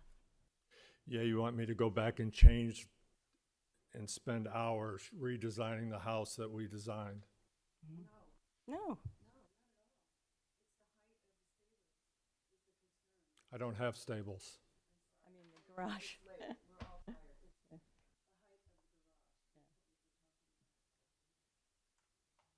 I can help McDonald with Pardon me? it. We can all help McDonald with it. I mean, it's McDonald doesn't need help. He's a great architect. No. Look at the plans he drew. I'm sorry. It's late. I don't think that's appropriate. I'm sorry. When you say reduce it, I was saying to. They wanted to go down to a two-car garage and reduce the height of it. No, I didn't say that. I didn't say that. I said to reduce the height of it to line up with the eave. So do away with the living area up above. That's not what I'm saying. You cannot if we reduce it down to the height of the eaves, you cannot have living space up true. above it. That's not true. I disagree. I mean, but if you don't want to compromise on that, that's okay.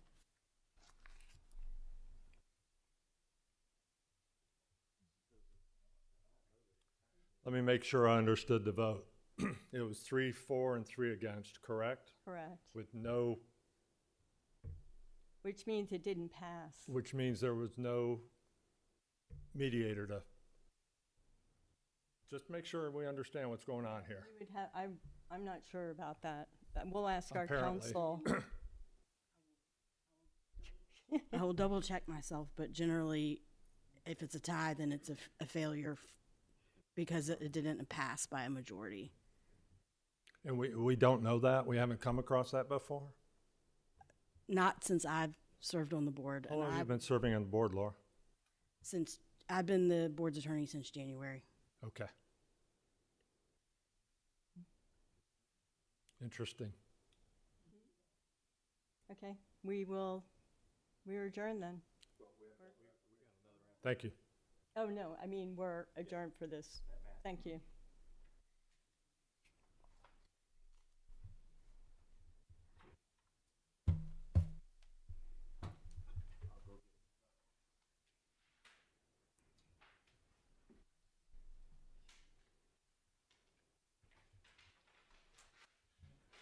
Oh, my gosh.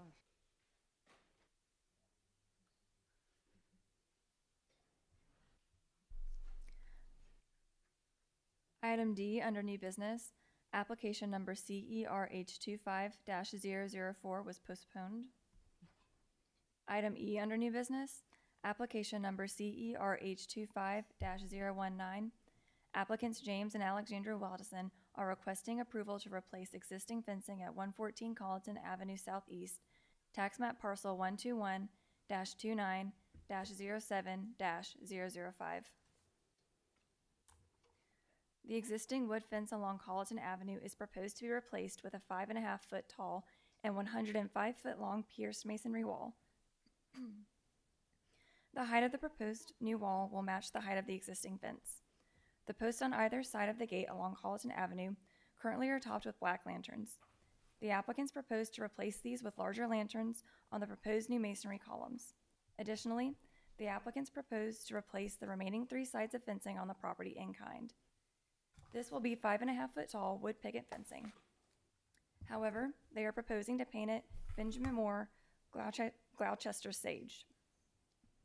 This is a contributing property located in the Historic Overlay District, specifically Historic District 2, and is zoned RML multifamily low density. The Aiken County Assessor's website lists the construction date of the structure as 1866. The Historic Resource Survey card lists the construction date as circa 1890.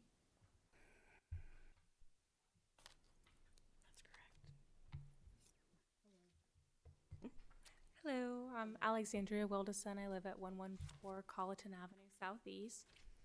Basically, what we're looking to do is mimic the fences that you can see from our front gate down on the corner of where York and Colleton intersect. There are 2 brick fences, one of them pierced, one of them solid, and we're looking to basically replicate the pierced brick. And we'd like to have it at the height that our current picket fence is right now, since we're right across from the library and their lot sits up several feet, so just for privacy and for safety. So the lanterns we've selected are actually antique lanterns from the early 1900s, so keeping in period with the house. And the Gloucester Sage color, I did bring a paint deck since it doesn't read well in the printout. Basically, it's not as dark as a Charleston green. It essentially mimics the color that the kind of old wood is right now, with a little bit darker, more green. So that's about it. I did have a question about the fence height, because in the photo rendering, it looks like there's a line, right, that identifies the existing fence line, but it looks like the columns meet that height, but not the fence itself. So the columns, so we pulled, my assistant for the rendering just pulled an existing fence so you could kind of see it overlaid. Our columns would not be that high. So in the packet, I believe we have listed the height on the columns. Oh, I see. The height of the columns would basically cap at that like 5.5. So we would have a small step down. And if you look in the packet, I can show you. It's actually in the neighboring fences. You can see the caps on the pierced brick columns that we're replicating. So it really only it's basically 1.5 brick height. Right, I see. So they wouldn't be nearly as dramatic as the rendering shows here. And is the existing height 5.5 feet? It is, correct. Okay. And it has actually an existing brick footer all the way around. Right. And our property, the way it kind of meets at the road, it drops a little. So you can see the footer is actually dug down all the way and looks like something was removed off the top of it at some point. And it has existing column footers actually all the way down at 6-foot intervals. So we would use those existing. So to you put the you new feel like maybe there was a brick Yeah, wall there? I've tried to find a lot of information about this house. I've had a very hard time. Basically, all we know is that an antique dealer lived in it for a long time and he wore an eye patch. So, but it does look like there was a brick fence there at some point. I would have your brick mason to dig a couple of test spots Yeah, to and see make how they sure are. it's Yeah. because a new brick wall is very heavy and you Yeah. don't want to take a chance with an inadequate footer. Yeah, absolutely. Yeah.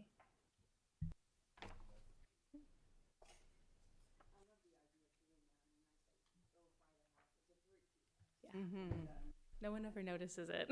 It's a beautiful living room. I love it. I don't know whether McDonald or somebody else said it, but when you have a brick wall that's a pierced brick, I've always referred to it as a peekaboo fence. Yeah. Okay, and that's what we've always called it growing up. But I guess the technical term is a pierced brick. It doesn't look as big, Right. You know, and then you can still see you get the context of the house and the front and the side, and I think it's going to be a great addition. Thank you. Any other comments from the board? Any comments from the public? No? Is there a motion? Madam Chairman, I make a motion. For application CERH 25-019 applicants James and Alexandria Wildasin, excuse me. I was about to say Wildasin. No, Wildasin. Yeah, it's been a long day, long night. So with the proposed fence at 114 Colleton Avenue SE, we find it is in harmony with our design review guidelines. And it can be found on, pardon me? Give me 1 second. It's been a long night, guys.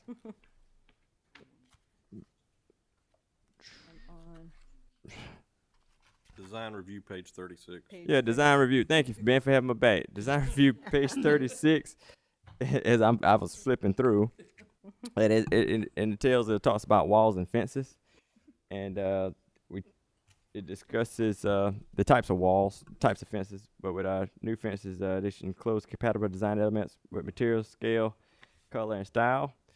And also, you're using light material, which was masonry. Everything thought that the design was well thought out, and it'd be a nice compliment to the community. Second. All in favor? Motion passed. Thank you. Absolutely. I was going to say good night, I hope. I was wondering why. Yeah, you poor thing. We're sorry it took. This is a 2-month agenda for the hurricane, which.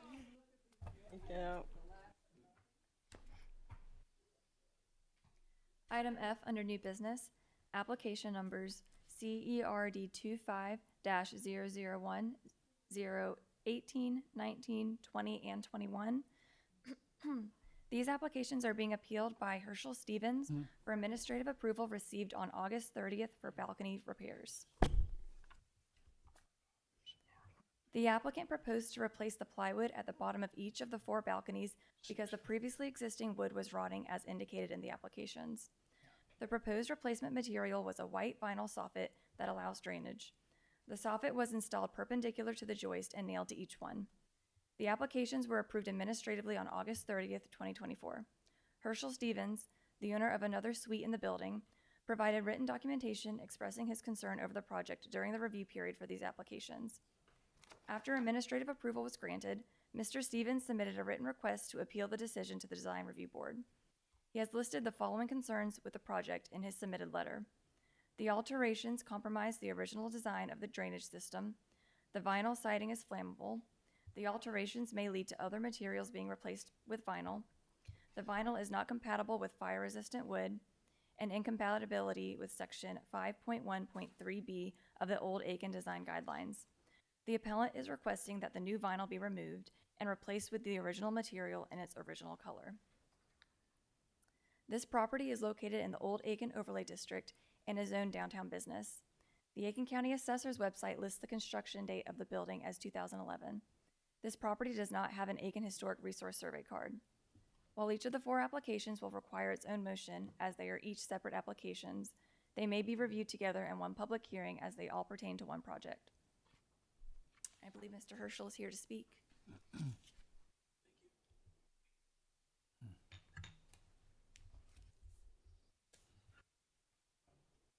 My name is Herschel Stevens. I live at 345 Park Avenue Southwest. Brought a sample of the siding that was used, if I may present that to the board. Please. This is what's called vented soffit. And the name pretty much says what it does. It's for ventilation. It's not designed for drainage. And you can't tell from that far away, but even the perforations are specific on what it's used for. With it, I'm not an expert on it, but ideas of insects and things like that. But this was put in place of solid wood. So I wanted you to see this sample, what it looks like.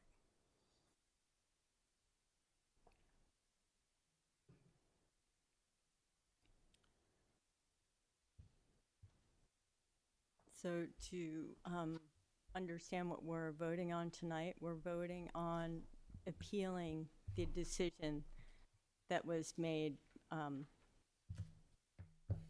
by staff or administration, since I'm part of staff.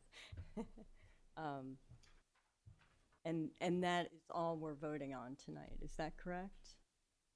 So not like a replacement material or? That's correct. It should have been a design review board based on the material that was used. So just to clarify, it's coming back before the board as if the board was making the decision in lieu of when the decision was made by staff and the chair. So. And I can tell you, as the chair, I was very concerned about this material, knowing that it wasn't supposed to be used in this application. Concerned about it sagging, you know, not lasting at all. What was the connection to the material? Sure. So there was a drainage system in place. You'll notice on the older balconies with the dark skirting, excuse me, the underpinning in the corners, what I term as a weep hole. So that's where water would come out. And it was waterproofed on the other side. So it lasted 16 years. That's not too bad with minimal or probably no maintenance. The overhang helps a lot, but it still is subject to weather and pressure washing, all types of things. But this new material will not last 16 years. It's not designed for that application. And other options. So you would be returning to the design review board with a different application if we? Yes, they would have that option. I would love to participate. And we touched on it in the workshop. The balconies are limited common elements, which are inside the common elements. So when you leave your doors for your unit, it takes on a new role. And these are limited common elements. For example, I own a percentage of the balconies. And it's not a decision for an individual owner to decide. It has to go through a board process. It's a horizontal property regime, and it goes to the board. And the board really should probably make the application, but I mean, the owners. So how many owners are there? Sorry? How many owners are there? There's a total of 7 units. There's 4 balconies. The 2 lower units are patios. So there are 4 owners involved with this? Yes, there are 4 owners, yes. And were those 4 owners in agreement? I do not. According to the applicant and the application, they were in agreement with white vinyl. And the application states that I guess the contractor made an offer of, or presented a color, but it's the same situation. If you use a color, it's vinyl. It's not for that application, especially not in the overlay district. So, Madam Chairman, based on advice of counsel, we should be looking at the original application. Is that right? Which is that correct? it says page 5. Is that right? Page 5. Yes. In order to make our determinations. Yes, so that you would be determining whether this material fits within the guidelines. Okay. So I'm just help by reading out. Remove plywood from bottom of balconies to prevent water from being trapped in rotting wood structure. Replacing plywood with vinyl soffit to allow drainage. All 4 owners of said balconies are requesting the change. If need be, we can replace plywood with brown soffit, same color, but owners requested white. So that's what we should be voting on, whether that's appropriate or not. And so I've got a Yes. question for staff. And I noticed that staff referenced the Old Aiken design guidelines for, I forget what the page number was, Rebecca. It's right near the back. Yeah. And my question is, and it was the residential type buildings, but is this a residential building or is this a commercial building because of how many owners are in it? It's residential. Well, I think it's commercial. I mean, you get that many owners, that's not residential anymore. Isn't it, Myra? Yeah, but I mean, that's 7 different units in one building. That doesn't sound like residential. So with the with the new state law, you got 16 units per building is considered residential. It's just residential multifamily, even if it's owners or it's leased. Right. But yeah, that falls upon the residential purview. Looking at the right part of the book, and so I just had a question about that. Because if it is downtown commercial, that's a different set of guidelines than residential, so. Laura, are we looking at, so we're just looking to see if the administrative approval was correct or incorrect? As far as what we would agree to as a material if they have to come back before us is not before us tonight, is that correct? Sorry, I'm just trying to, so. I know it's late and I'm tired. No, I think I'm trying to, so I think I'm trying to think so this became before an administrative approval. He has appealed it. It's now back before the board, basically as if it is an application to the board. Oh. So you are making a decision on the merits. Now, you may come to the same conclusion that the administrative approval was, or you may not. If you don't come back, or if you decide that essentially the administrative approval was incorrect and it's not within the guidelines, then yes, I believe the original applicants and owners would have to come back with a proposal for what. You're saying the same thing I am, it's just different. Yeah, I think that's why I was trying to. If you read the guidelines, it's pretty, it's clear about the material that's replaced. And vinyl is used, it's frowned upon, but not in this case. the building for it. And so, again, for staff, a question, if we are looking at like materials, most of the stuff I read in the guidelines for residential seem to, because it's the old Aiken, was thinking the house was really, really old and not a 16-year-old house. You know, so it seems like the context of like materials and all those sort of things are really kind of geared towards an older home and not a newer home. Does it make a difference on the age, you know, and what's appropriate for the age of the building as opposed to what's appropriate for a 100-year-old building? You know, should we take that into consideration? Well, it's a non-contributing structure, correct? No, that's not correct. This is in the Old Aiken overlay, which is not a historic district, so we do not have contributing, non-contributing as such. Okay. So generally, they're all being reviewed by the same guidelines, just depending on whether it's residential or commercial. But I guess that's up to you whether or not you want to take into account it. It's from 2011 and not 1920. Right, right. Okay. Would it be helpful if I, Okay. I'm just trying to figure out how we're making our decisions here. so can I, is it okay if I read the part of 5.1.7? Yeah. It says, porches, balconies, and steps usually key design features to retain without alterations.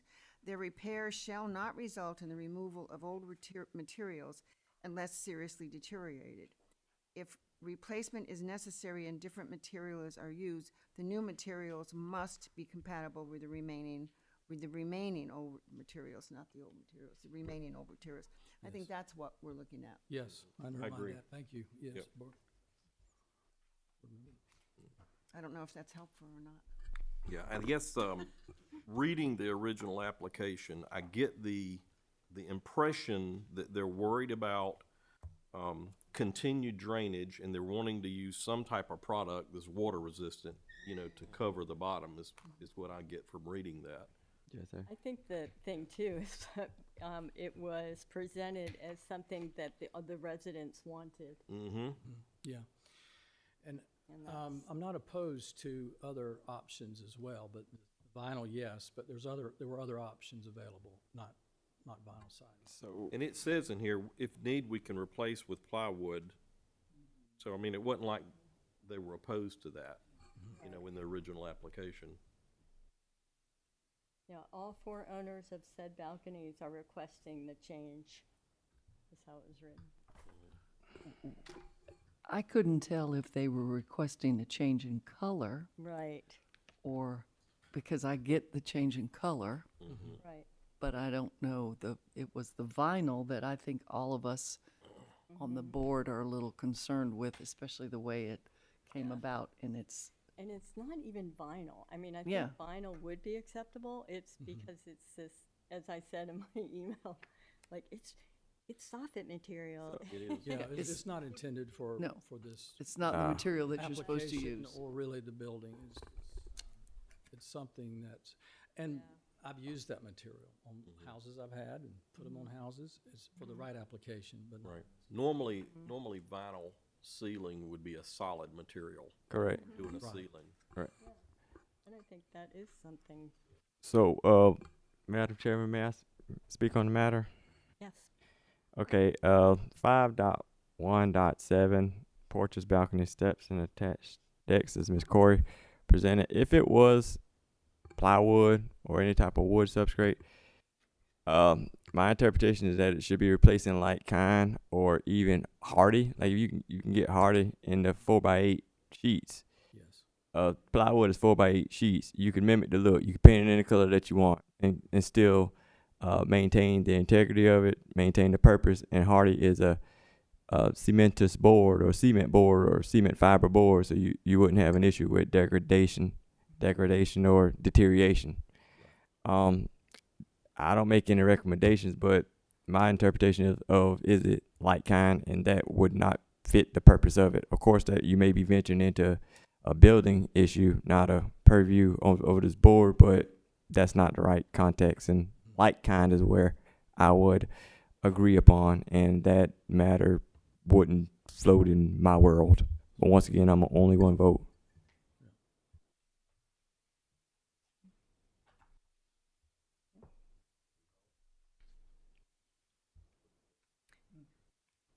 other comment? Is there any comment from the public? Yes, please. Thank you for your time, board and staff.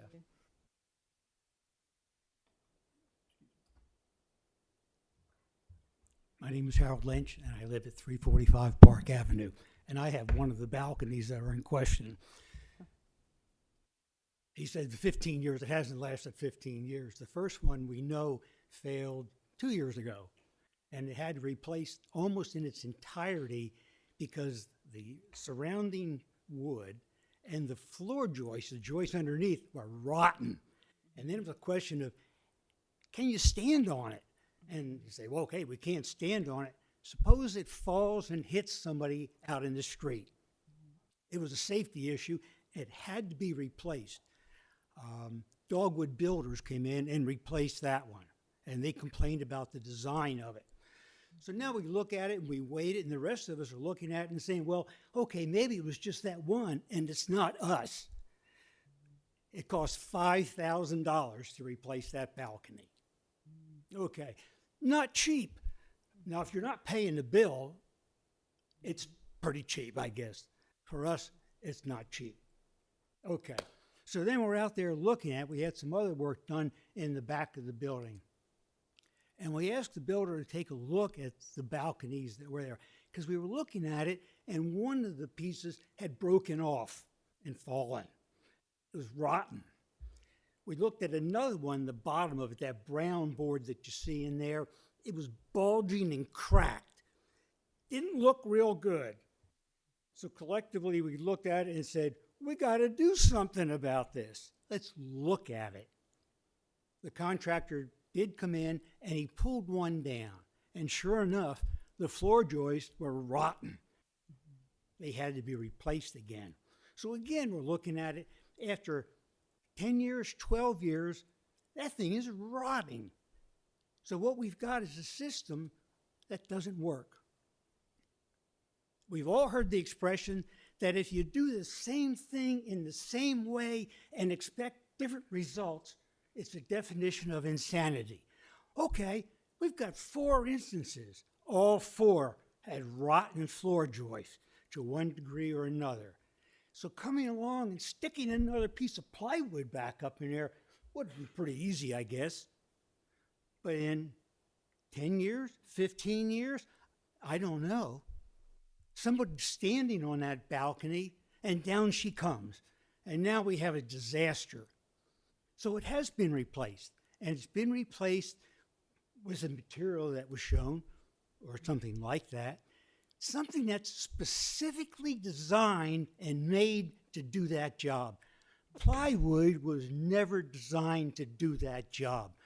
It collects water, it holds it, it becomes saturated, and there's no air movement in there once the water gets in.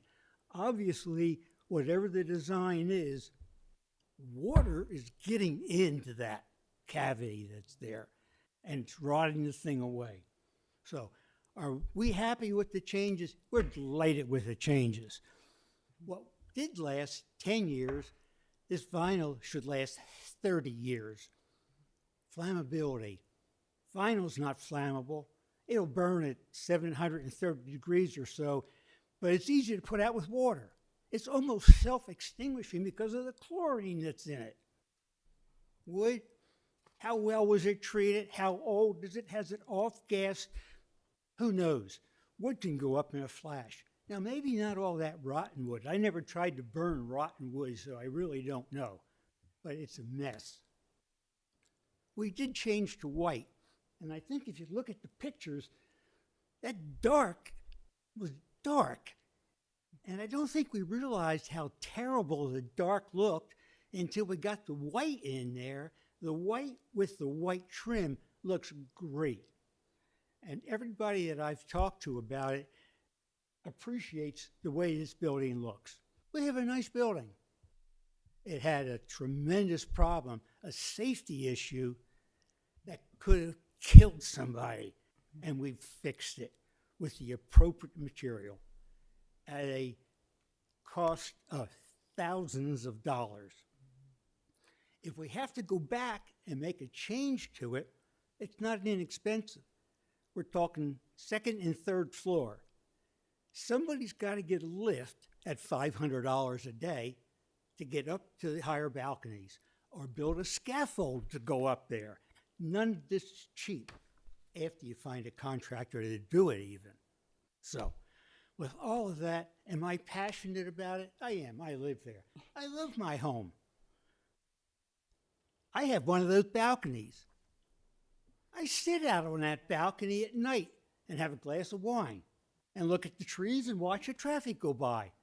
We have a Sounds pretty 5-minute good, limit. actually, Thank right you. there. Thank you. Could I ask a question? Can I ask a question, Madam Chairman? Yes. So, Yes. yeah. So, I have a little bit of trouble hearing. that's all right. So do you, Yes, a Best question. hearing aids the Yeah. VA has, but so do you feel like having a perforated product provides adequate ventilation to evaporate the water that's getting in there? with what we have now, yes, sir. With the plywood, no. So, Was that your That was my question. Could I ask a question? Yeah. Is the deck sloped out? Is it sloped?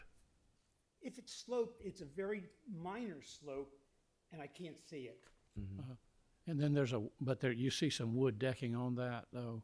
Not, is there wood decking that you see, that you're standing, it's a membrane? I believe the decking material is tracks or something like Okay, that. okay, thank you. And on that, the deckboards go this way. And there are little grooves in it, but those little grooves, so if the thing is tilted like that, the water's going to come down and get into those little grooves. That's part of the problem, yeah.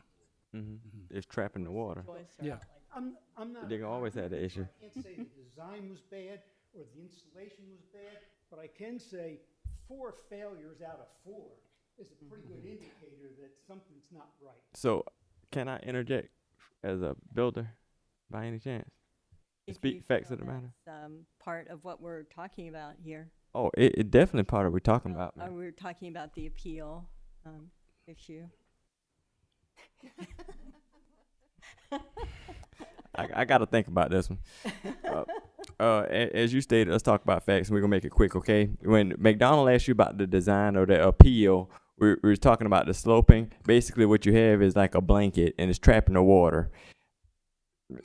That's just facts of the matter. But Chairman said I got to stick to the matters of the facts. So we'll talk a little bit later. It's the bad design. Madam Chairman, a question. You're one of 4 that has a balcony. One of 4 of the balcony, yes. Okay. What do the other 3 say? Could you talk in the microphone, please? So we get that recorded. Yeah, the 6 of us in the building are delighted with the change. There isn't a single dissent among the 6. We have 1. So I presume that this was voted on by the board, the HOA? I'm sorry. I said the improvements were voted on by the board. So the board is happy with the decision Yes, to sir. go in this direction. Yes, sir. This was voted on by the board. There's 7 units in the building. Right. 6 residents participate in the HOA. We all belong to the HOA. We're all covered by the HOA. 1 doesn't pay his dues in the HOA. So does he have a say? No, he doesn't have a say until he starts paying his dues. Right. And I don't know how we do that. But yes, the HOA, the 6 people, and we're 6 people that live together. We're not a 500-unit HOA. That's not us. We're 6 people who get along pretty well, I guess. And we're looking at things. When there's something that has to be done, we have to paint the deck in the back. So what do? We sit down and say, let's paint the deck in the back. And we'll split it up. Everybody pays their share of it. We don't have a big meeting. We get some bids, and we're 6 people, have busy lives. Or not busy. I'm retired. But somehow I'm busy.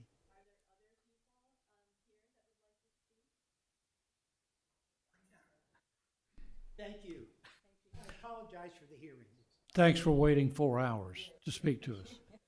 Yeah, my name is Don Williams, and I live at 345 Park Avenue, Unit 101, and so I don't have a balcony. I'm on the first floor. But when we had, when one of the balconies over us was deteriorating and we had to fix it, and we didn't have to fix it. They all, the balconies are the responsibility of the unit holders. But, the builder looked at it and everybody agreed that, yeah, this would be a good way to go. And the builder got the permits that he had to get and was approved. And so I don't even know why we're here tonight. But I support, I didn't have to pay to get the balconies fixed. Each individual had to fix their own balconies. But no, I support them 100%. And I don't even know why we're here tonight. Thank you very much. I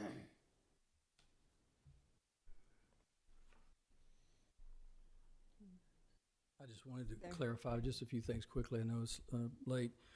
The building was completed in 2011, so prior to that it was under construction for the time period. It was interesting, there was no information on any board minutes or anything about the approvals. It was done, I think, outside of those parameters, to be honest. But I just wanted to clarify a few things. The work started before any approvals. I don't even think the city was contacted until I noticed the first underpinning was done. I contacted the city. I don't think they had any record of it. Then, after I contacted them on August the 30th was when they actually was approved, but the work was done prior to that. Okay. I think we have enough information to. Thanks again for your time. Thank you. Is there? I only heard pieces of it, okay, and again, I apologize Yeah, for it. The VA is doing the best I job think they we can. have all the information we need to make a decision. I think we have all the information that we need. Is there a motion?